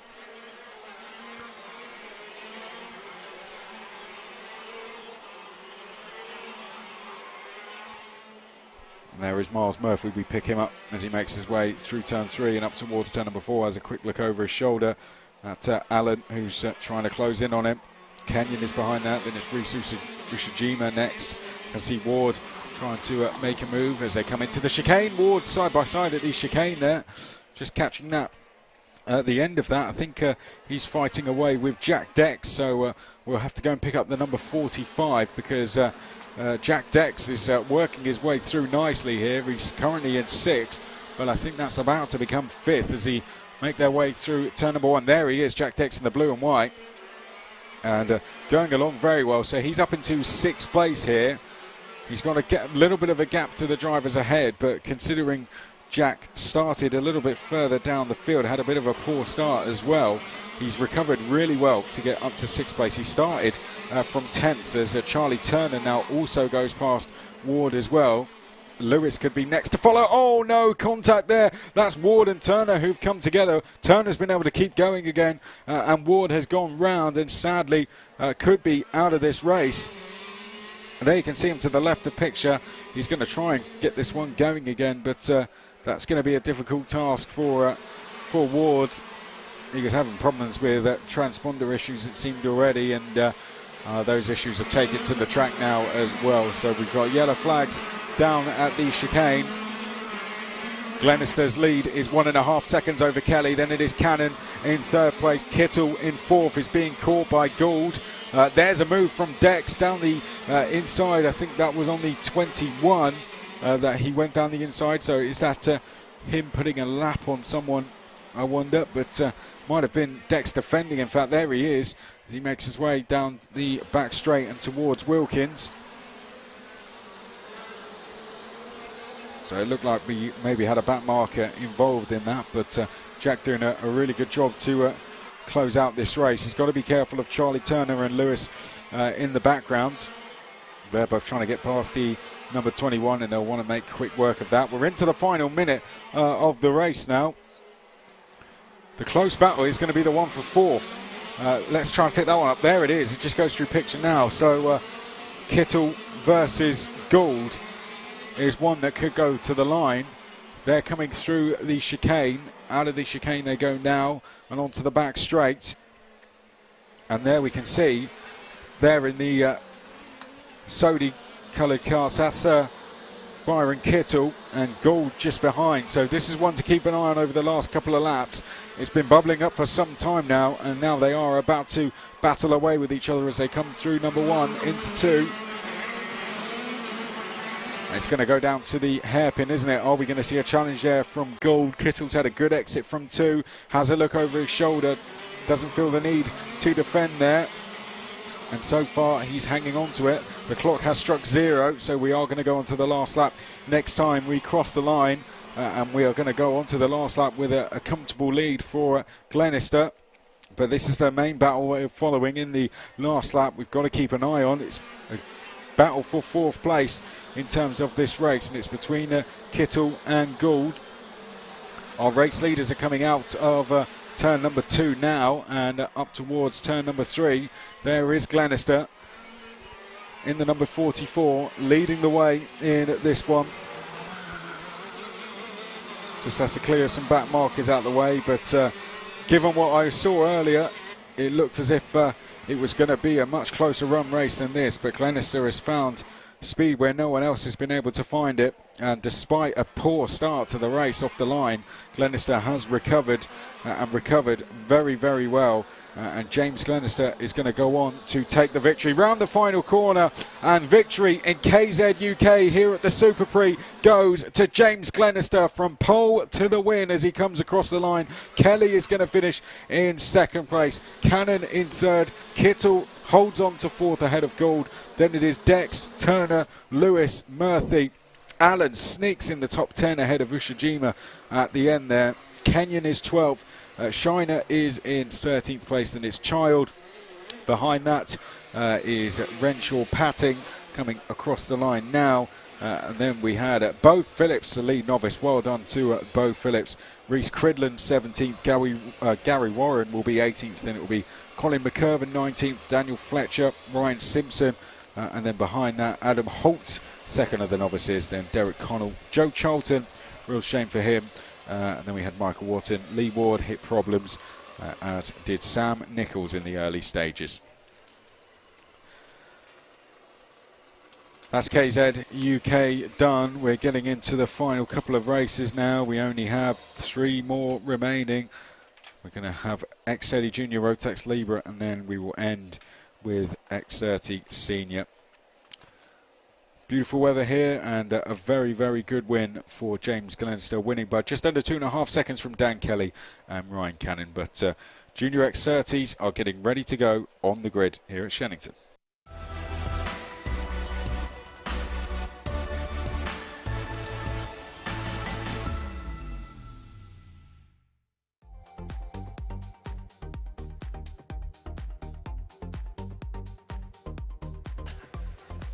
X30 Junior is up next, and your grid is going to be as so. Ethan Simmons is going to start from the head of the field. Sam Lewis starts alongside him on row number 1. Then it is Charlie Thompson and Alfie Baxter Davis. Vinnie Lloyd Chamberlain and Leo Brown are next along. Then we have Daniel Parent Smith, Gracie Mitchell on row 4. AJ Arnold and Keane Garrity on row 5. Ben Watkins, your league novice, just outside of the top 10. Let's see what he can do from there. Sam Longley is row 6. Then we have Luke Sintler and Archie Heron on row 7. Carl C and the other novice Bella Franklin on row 8. Then it is Luke Taylor and Jack Collins.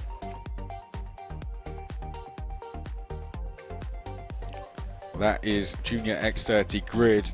Drivers are in carts, ready to go. We are just waiting for the all clear from the circuit, and then we will send them out onto the track. So back to 10-minute plus 1 lap races. It's just the KZ that had the extension on theirs. After Junior X30 will be, like I said just before we went into them, Rotax Libra, and then after that we will have Senior X30.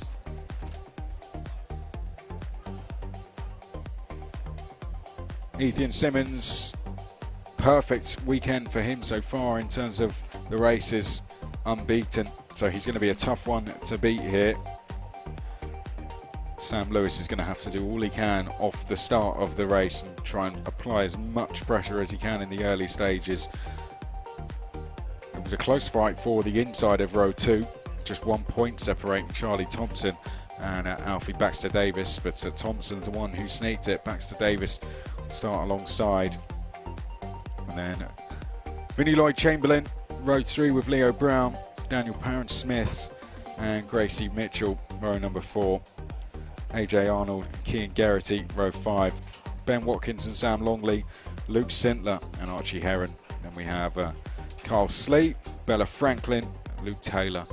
And behind that, rounding out the field, Jack Collins. Thanks to all of you who are tuning in on the live stream, and thanks to everyone around the circuit for the continued support of the SuperPrix. It was a real shame we couldn't do it last year, but it's good to be back this year, isn't it? And back with a huge entry as well, despite some of the events we've got going on around further up the country. We have a big entry list, over 300 drivers with the historics, so plenty of them out there. Perfect weather for it as well.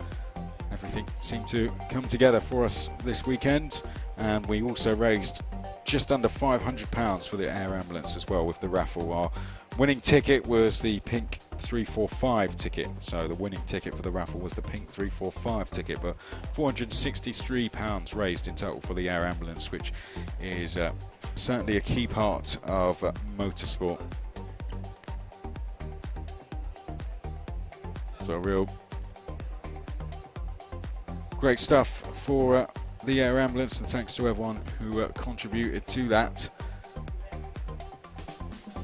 And of course we will have the presentation here at the circuit shortly after the last final as well. While we are having a little bit of a hold up here at the circuit, so while we do, you just saw him racing earlier. We caught up with Jack Dex. Let's go and hear from him now. So Jack, big setup for you here this weekend. Tell us how many drivers you got.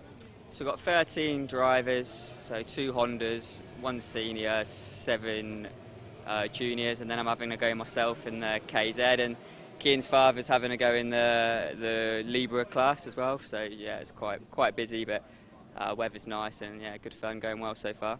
And tell us about yourself jumping in for this weekend. You tend to come out for some of the big events. Enjoying it so far? Yeah, really fun. Something different for me. I've never done KZ before. Joe Charlton does some mechanicking for me, and he's obviously British champion in the class, so he's encouraged me to have a go. So yeah, really good fun, very different. But yeah, going better than I thought I'd go. So yeah, we'll see. It's a fairly central point for KZ racing in the UK, isn't it? Tell us what it's like driving KZ around Shenington, and what the racing is like as well, because it seems to suit the class.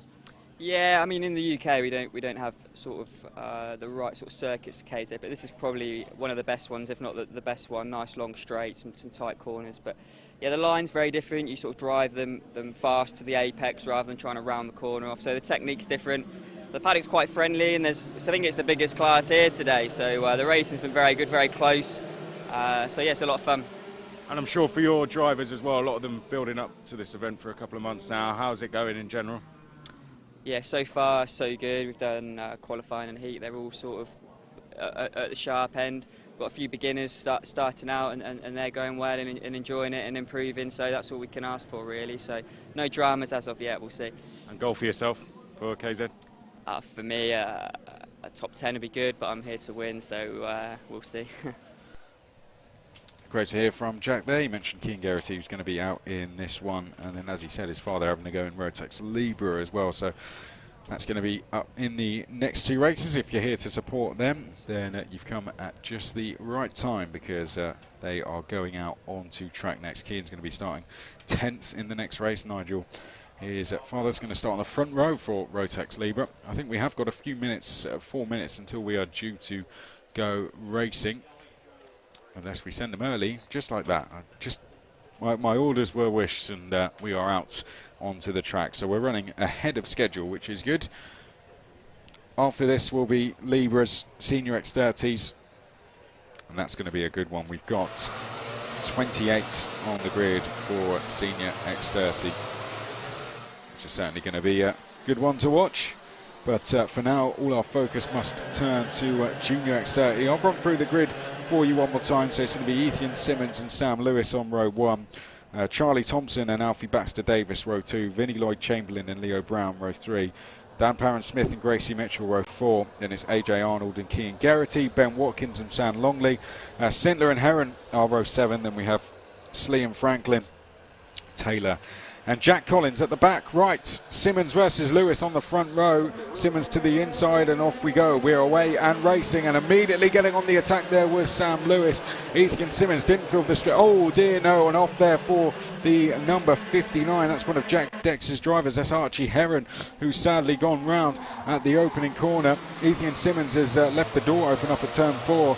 And it was a gamble worth taking because he's managed. Oh no, we've got another incident there. That's Bella Franklin who has come to a stop. We've got a car on top as well. That's Carl Slee. Thankfully, both drivers are out of the karts. So Carl Slee just trying to get his car off and going again. And I think Bella Franklin just waiting for that process to be complete. Oh dear, we've got someone skipping over the grass there a little bit further back. I think that was the number 92, I think that might have been, who was hitting problems, but no such problems for Ethan Simmons. He leads from Sam Lewis, and then behind that is Charlie Thompson, Alfie Baxter-Davis, and then we have Vinnie Lloyd-Chamberlain in 5th place as they make their way now down towards the chicane. This on lap number 2, Ethan Simmons leading the way here from Sam Lewis. Movers on that first lap included the likes of Parent-Smith, who was up 2. Luke Sintler was up 2 as well. Ben Watkins, the novice, was up 3 places, up to 13th place. And Luke Taylor also gaining 3 as well. So some movers in the early stages. Ethan Simmons didn't actually cross the line in first, but was first by the time he got to turn number 1. And he's leading. Oh dear, there's Bella Franklin, who sadly has got significant damage to that car. May be able to continue, but just trying to do some track repairs. Oh no, we've got an incident there between, let's have a look who that was. Drivers absolutely furious with each other. Didn't quite catch the numbers involved in that one. We'll be able to tell when they come through the timing blocks. It was Leo Brown and AJ Arnold who were involved in an incident there. And I don't know if Archie Heron was also caught up in that as well, but the 2 main drivers to get caught up were Leo Brown and AJ Arnold, and that was down at turn number 4. So that means the likes of Gracie Mitchell and Luke Sintler, Kean Garrity and co all move up the order as those 2 drop down. We've got Leo Brown now down in 12th and AJ Arnold down in 14th place. Ethan Simmons is leading the way though by just over 1/10 of a second from Sam Lewis, and then it is Charlie Thompson in 3rd place as they come in towards the chicane and now down the back straight. A warning going out for Sam Longley there, currently running in 10th place, so just inside that top 10 so far. Here's Simmons though. Brilliant weekend for him so far. Sam Lewis has been second best to Ethan all weekend really. Let's see if he can change that when it counts in the final. Ethan Simmons isn't running away by any means. He's got a little bit of a gap, but Sam Lewis is definitely keeping him honest here, as is Charlie Thompson, who is not too far behind either. Those 3 have really broken away from the likes of Vinnie Lloyd-Chamberlain, Alfie Baxter-Davis and Daniel Parent-Smith, who are currently fighting over 4th place as they come out of the chicane and now down towards Wilkins. We are watching Lloyd-Chamberlain in 4th place here. Alfie Baxter-Davis closing in under braking, not quite able to get through. Parent-Smith, then, who sits taller in the seat, is behind that, and Sam Lewis closing in on Ethan Simmons, and the quickest of all our 3 leaders is the one at the back of the lead group. It is Charlie Thompson in 3rd place, who is the quickest of these 3. Ethan Simmons so far not displaying the pace to run away with this, but you have to say still is controlling this race from the head of the field. And a move for 4th place. I think I just saw Alfie Baxter-Davis there going past Vinnie Lloyd-Chamberlain, made the move coming into the chicane. So good driving there from Baxter Davis, who's now up into 4th place. Then it is Lloyd Chamberlain. This is our 3 leaders. Confirmation on your screen that Alfie Baxter Davis is now up into 4th place. Here we go down towards turn number 4. So Ethan Simmons just trying to break away here. There's another move. That's Lloyd Chamberlain fighting back on Baxter Davis. Good fighting between these two. Good to watch, but not doing the gap to the leaders any good at all. It's now extended up to almost 1.5 seconds here. But both feel they are the one to lead the charge up to the top 3. And Daniel Parent-Smith surely is going to go for this now as well. There goes Daniel Parent-Smith down the inside of Alfie Baxter Davis, and he's gone through into 4th place. So good work there from Parent-Smith, but a good move straight away back from Baxter Davis again. Out front, Simmons has settled down a bit of a gap to Lewis there. The 3 leaders all split by 3/10 apiece as they come through turn number 4, make their way down towards the chicane. Simmons getting his head down there, but we've got this gap for this battle for 4th place, which no longer just has 3 drivers involved in it now. We've got, I think, also closing in is Gracie Mitchell. I think is starting to close in. She took 6/10 out of those 3 on the last lap alone. So she's doing a really good job there in the number 61. Here we can see them heading up towards us now. So Lloyd Chamberlain leads from Baxter Davis. There is Luke Sintler, who's also closing in as well. There's Gracie Mitchell, 6th place. Sintler now 7th place. So what's happened to Daniel Parent-Smith? He's had problems somewhere, and he lost 4 seconds on that last lap. Did Parent-Smith, so not too sure if he's had an incident with someone, but he's found himself dropping down to 9th place. A real shame after seem to be having a really good fight there with the likes of Baxter Davis. Back to our 2 leaders, and Lewis going along very well with Ethan Simmons. Thompson could do with these 2 fighting. He's sitting about half a second off those 2, and there was a signal there from Lloyd Chamberlain asking for a bit of assistance from Baxter Davis, but he was not having any of it. And Gracie Mitchell was just set the fastest lap in 6, so we'll stay with these 3, because 3rd in this queue, Gracie Mitchell, I think, is about to make a move. Didn't quite go for it in the end, but 3 of the Jack Dex drivers all in this fight, all trying to work together to get themselves up the order, and they certainly got the pace to do so as they come out of the chicane now and down the back straight. Quick look over the shoulder there for Baxter Davis, who is 4th place now with Lloyd Chamberlain 5th. There goes a move. That's Luke Sintler down the inside of Gracie Mitchell, so that's a change for 7th place. Out front, Ethan Simmons has gone quickest, so I wonder if he'd set his tyres to come on later in the race, because certainly he's just pulled that lap time out now, and with it extended his gap slightly. I can see our leaders making their way down the back straight, down towards the chicane now. You'll see them at the top of your picture there, but we are staying with this fight for 4th place between Baxter Davis, Lloyd Chamberlain. Sintler's the one to watch though, 3rd in queue in this train in the number 72, closing in on these guys, and Luke Sintler has already made 1 good move in this battle. Didn't wait around in his move going past Gracie Mitchell, so are we going to see him make 2 more similar to those as we go round turn 1 and in towards turn number 2. Up through 3, and Sintler closing in all the time here on Baxter Davis and Lloyd Chamberlain, who come now through the hairpin and make their way down the back straight. Up ahead we've got Simmons leading Lewis still, just by 3/10. The gap has hovered around that for a long time now. Of those 3, it's Thompson who's actually dropping back in 3rd place, but I don't think he'll be too disappointed with that, because he's in a very comfortable 3rd. So Sintler, 3rd in this queue, is looking like he's just about to make a move here. This might encourage Lloyd Chamberlain to go for 4th place as they come round turn number 1 and in towards turn number 2. Up towards turn 3 we go, and down towards the hairpin.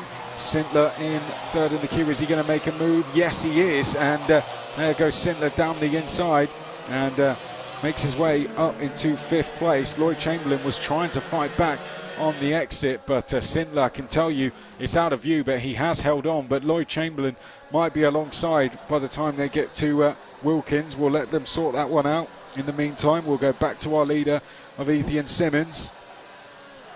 Up to the line he goes, and he's just starting to pull away just a tad now. We're talking hundredths of a second here, as Sindler has now confirmed that pass on Lloyd Chamberlain.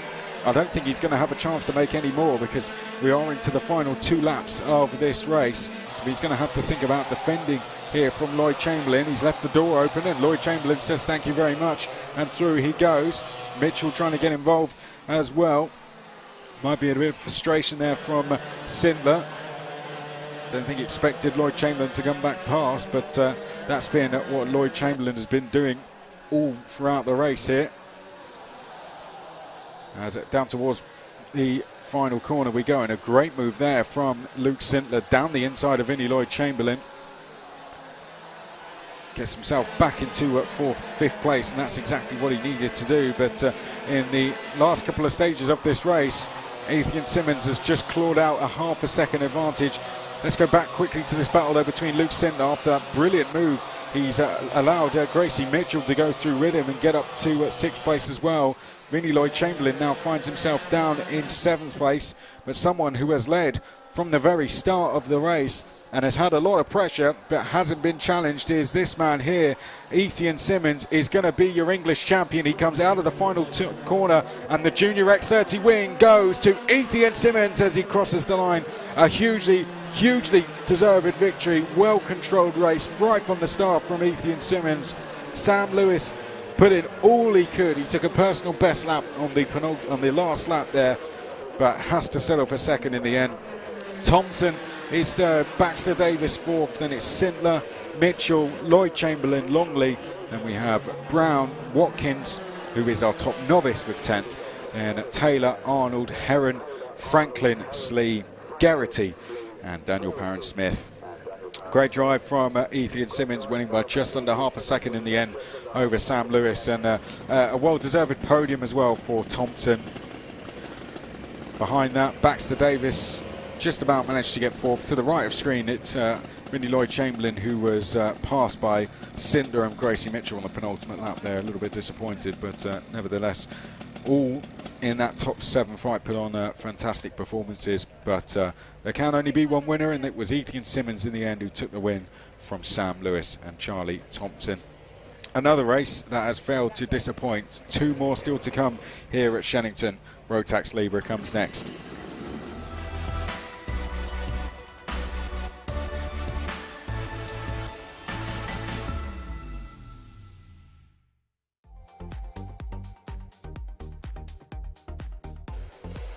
Rotax Libra is out on circuit next. Alistair Rushforth is going to be on pole. Nigel Garrity just seen his son race, and he's now going to go out. Paul Belton and James Hunt are going to be row 2. Finley Leonard and Richard Mallinson row 3, and it will be Paul Smale and Amy Catchpole, and then Andrew Silvers and Robert Griffiths row 5. Andrew, the only novice in the event.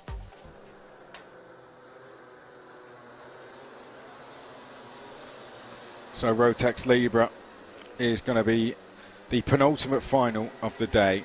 As they go out on track, our senior X30s will get ready to go racing as they come up to the line, and we are away. It was a quick start there from Alistair Rushforth, but he is away, and there's been a change for second immediately there with Belton getting past second place Nigel Garrity as they make their way down towards turn number 4. We've got a yellow flag out there, so we've had someone hit problems on the warm-up lap. We're trying to work out who that is. It's not come round after the first lap. I think it's let's have a look. I think it's James Hunt actually, who's retired on the warm-up lap. So a real shame, because James was starting this one from 4th place, but he has had problems and sadly will go no further.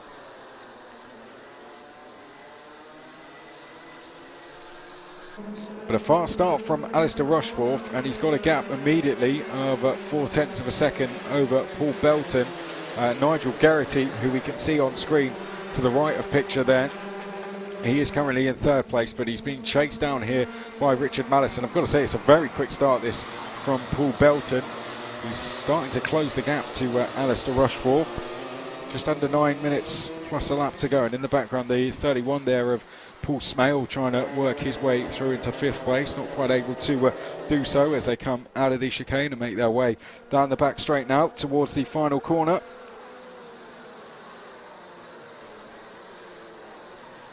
And it's closing up between our leaders, isn't it, here?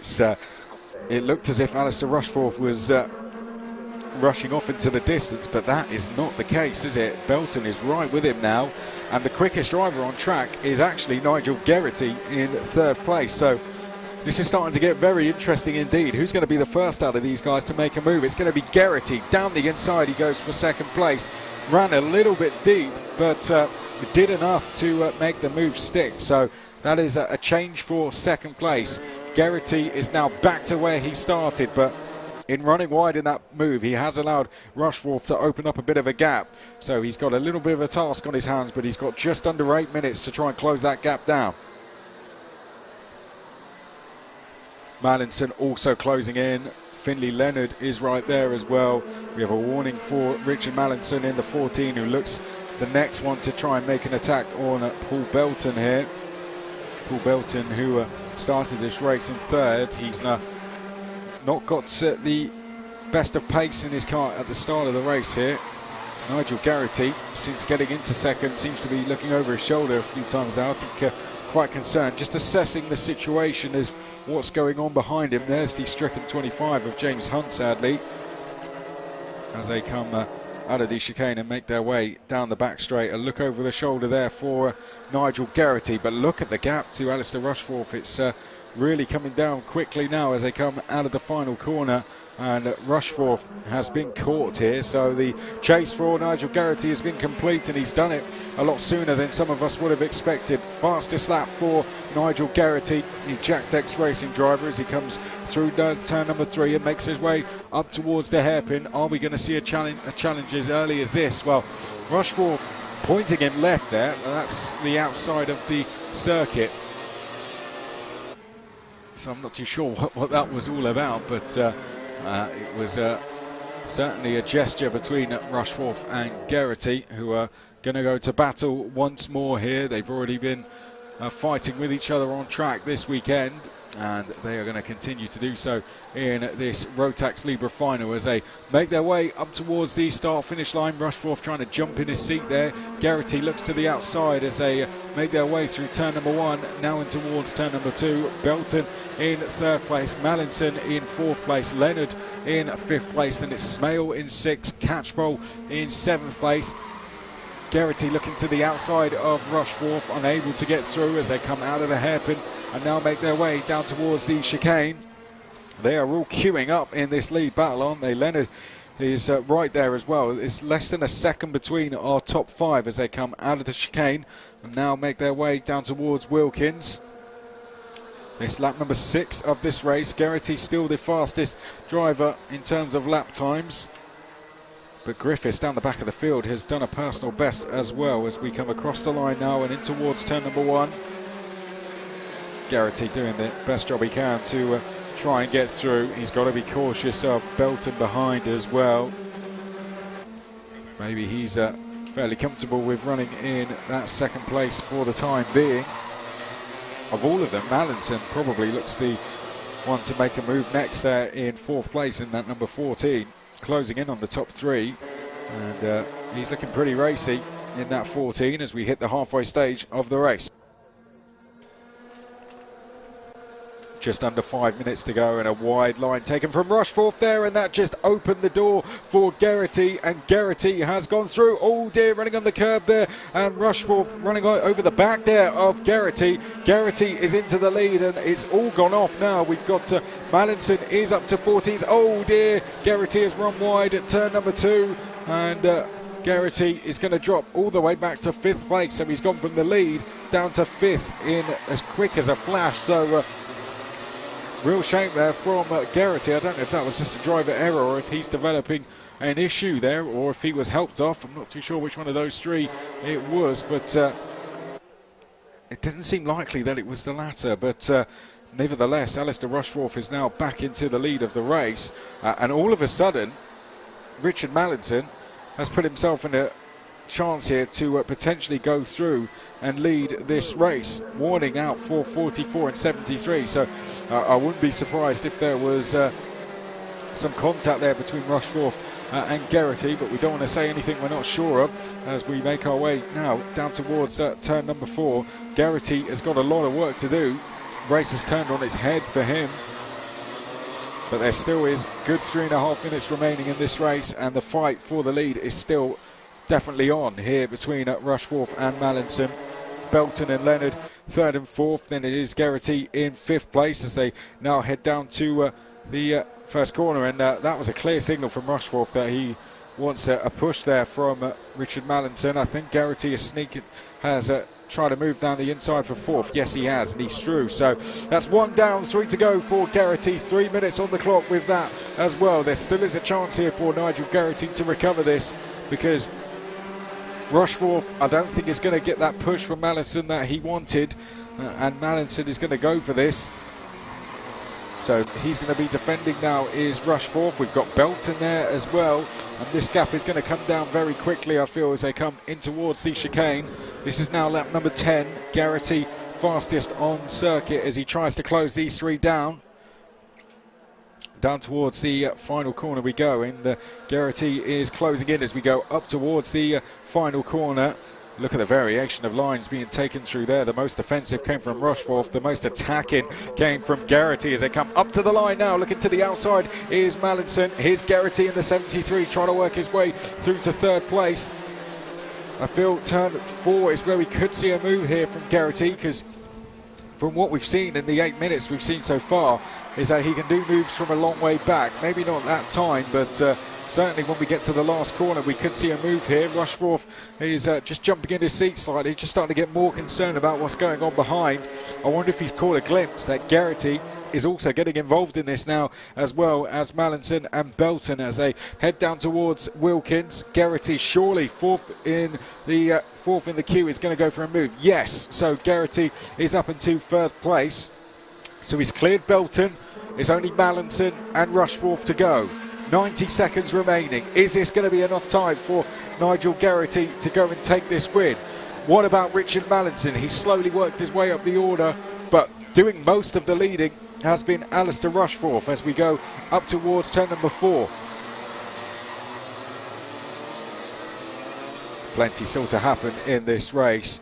Our podium sitters are clearing off slightly, but which order are they going to finish in is the question. I think we'll have 2 to go at the end of this one as they make their way up towards Wilkins now. They do a lap in about 46 seconds, so with that, that's confirmation that this will be the penultimate lap of the race. And Mallinson, this is the closest the number 14 has been all race in terms of taking the lead. Is he going to make a move when they go up towards turn number 4? There's a mistake there from Rushforth, who's run wide at turn number 2. That's just invited the pressure here from Mallinson as they go up towards the hairpin now. Geraghty, meanwhile, gets closer and closer with that in the background. The 3 of them right together now as we go down towards the chicane. This for the penultimate time. And you know, Geraghty's just going to absolutely send this if he gets any opportunity to do so. Mallinson has been a lot more... He's taken his time with this a lot more, hasn't he? Rushforth just keeps looking over his shoulder just to see what's going on. Is Geraghty going to go for 2nd? No. Stays behind, so he sits in 3rd for the time being. Rushforth, we've seen make mistakes at turn number 2. Here comes Geraghty, though, trying to get down the inside to take 2nd, and he's through. So good move that from Geraghty, but has he got time now to go off the leader, Alistair Rushforth? If Rushforth looks behind, he'll see he's got a gap, which he does, so he won't defend going up towards turn number 4. Geraghty is going to be pushing as hard as he can. Up towards the chicane we go. He takes a look over his shoulder, does Geraghty. It's Rushforth, Geraghty, Mallinson, Belton and Leonard. It's going to come down to the final corner, but that looks like enough of a gap to me for Rushforth, who just relaxes his hand slightly. I think he knows he's home and dry, or is he? Geraghty is going to go for this. He's going to look to the outside. A slight mistake there from Rushforth. That's invited a potential opportunity to Geraghty, but he just about hanging on to the win there. Alistair Rushforth wins Rotax Libra from Nigel Geraghty. Mallinson in 3rd place, Belton in 4th place, and then it's Leonard, Catchpole, Smell, Silvers and Griffiths. One more lap That's what Geraghty will be saying to himself. One more lap and I could have potentially had him. But that running wide at turn 2 in the end was what made the difference. And it's Rushforth who takes the win. Great race that one, wasn't it? There was only 9 of them out there on track, but 5 of them were battling for the lead pretty much all race. A really, really good race. And that's not the last of it. We still have one more to go. Senior X30 is going to be out on track now. Before we do go to that, we'll confirm the result for Rotax Libra. So it was Alistair Rushforth from Nigel Geraghty, Richard Mallinson, Paul Belton, Finley Leonard, Amy Catchpole, Paul Smale, Andrew Silvers, and then Robert Griffiths. When we come back, Senior X30 will be out.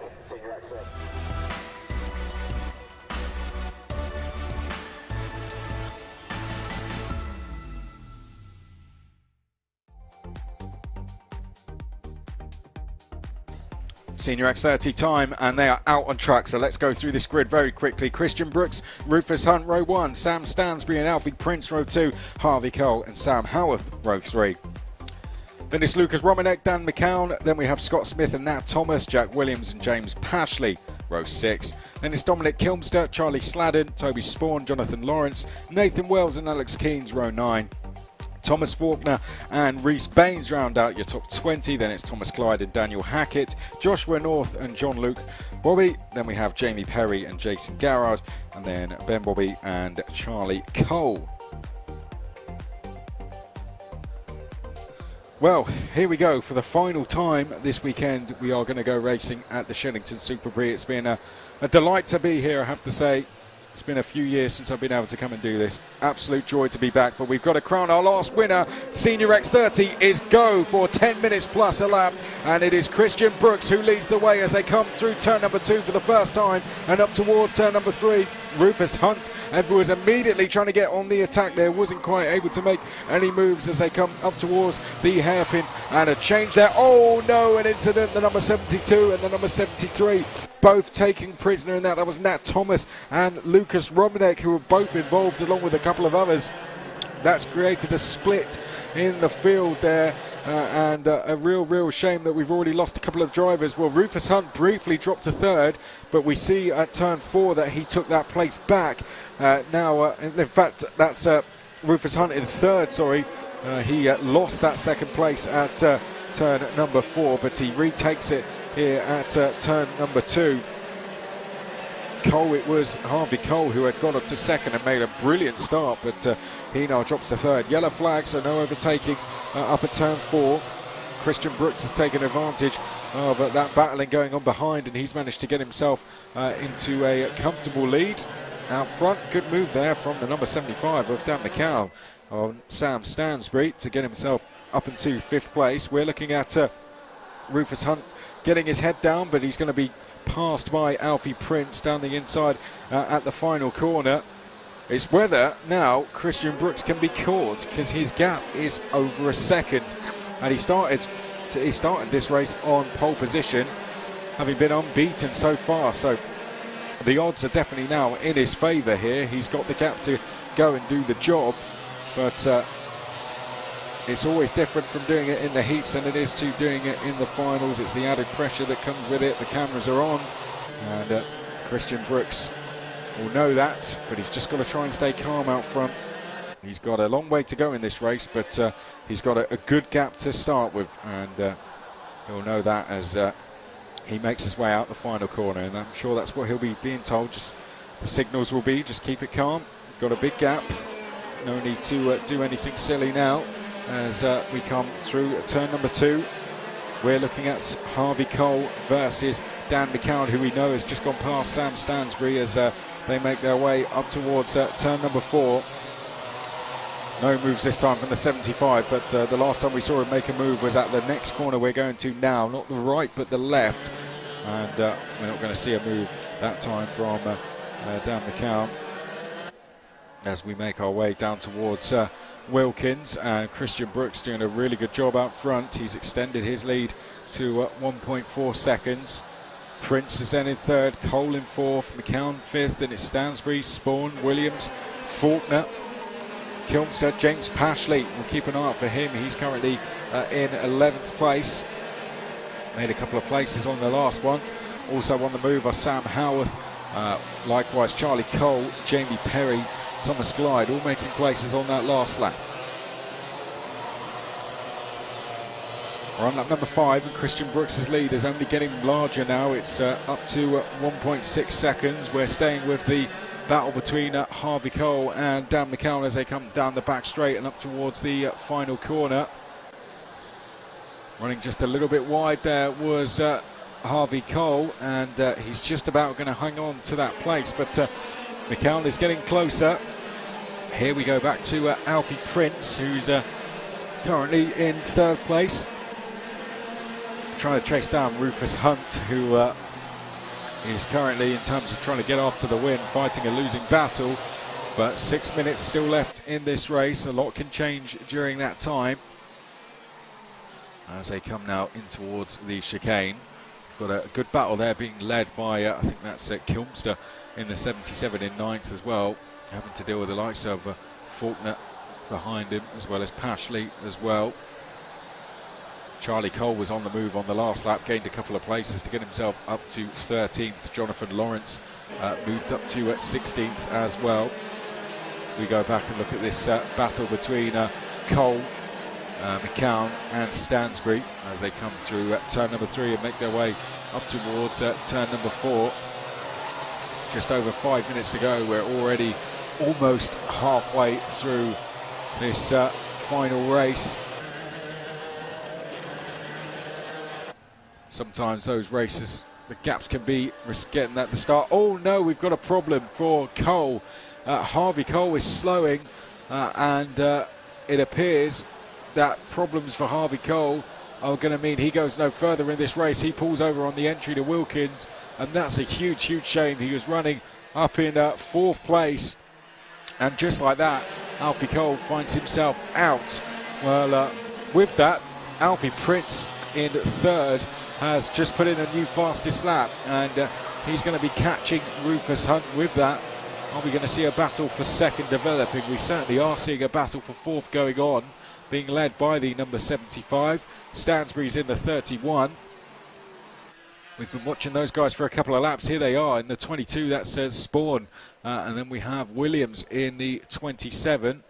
As they come through the final corner now, make their way onto the start-finish straight. Rufus Hunt has responded to the fastest lap of Alfie Prince and has done a personal best himself.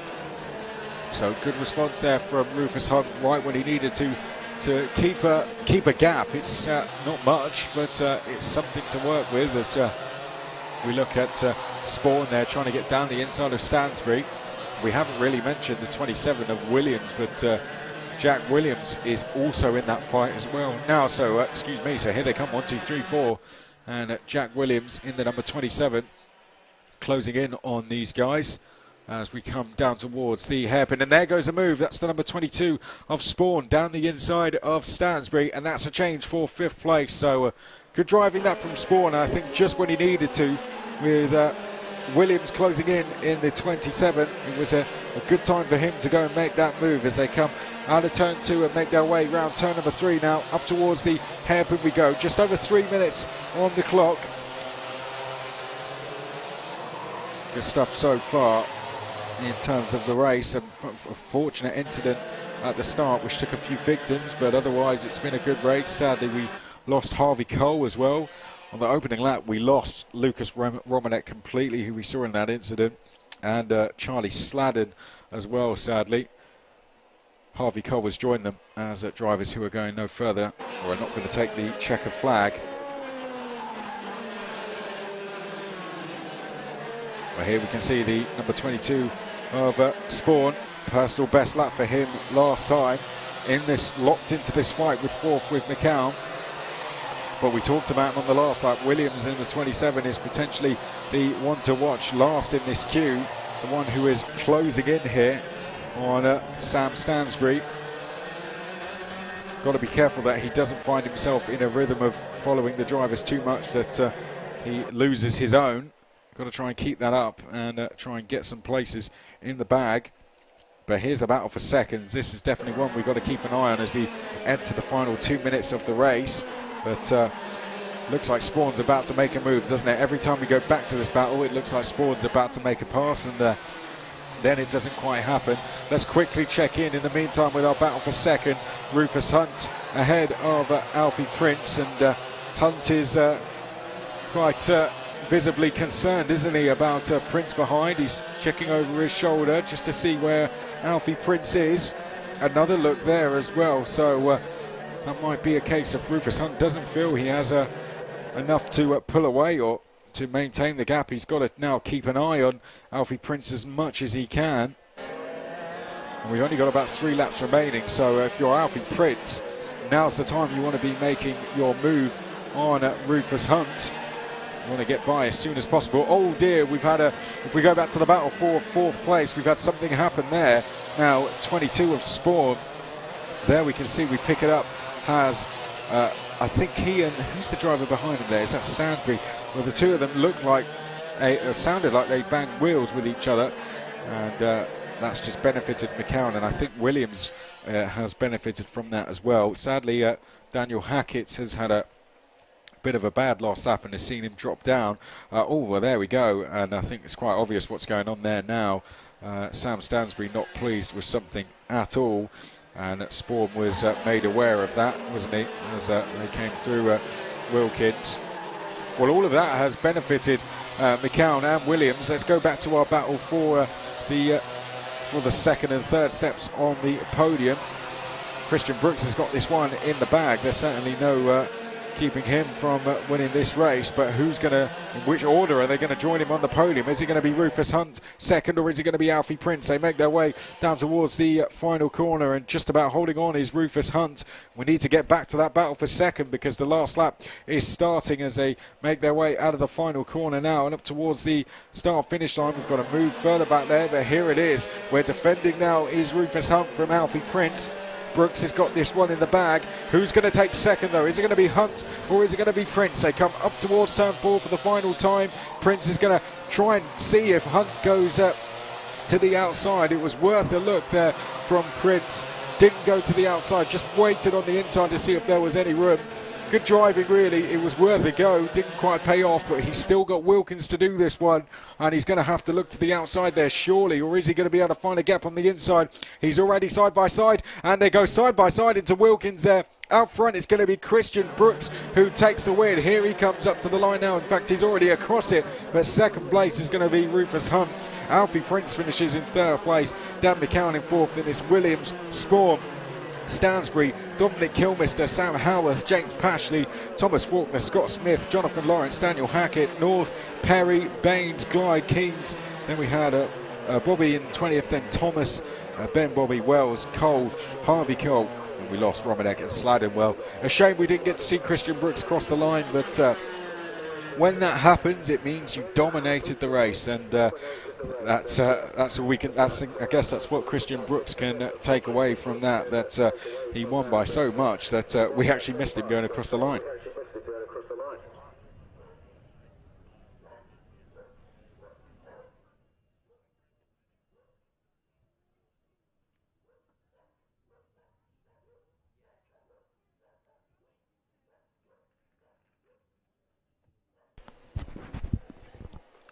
Well, that's a great race there from Christian Brooks. So well done to him. Wins by 4.7 seconds over Rufus Hunt and Alfie Prince. Really close fight, really clean battle between those two as well.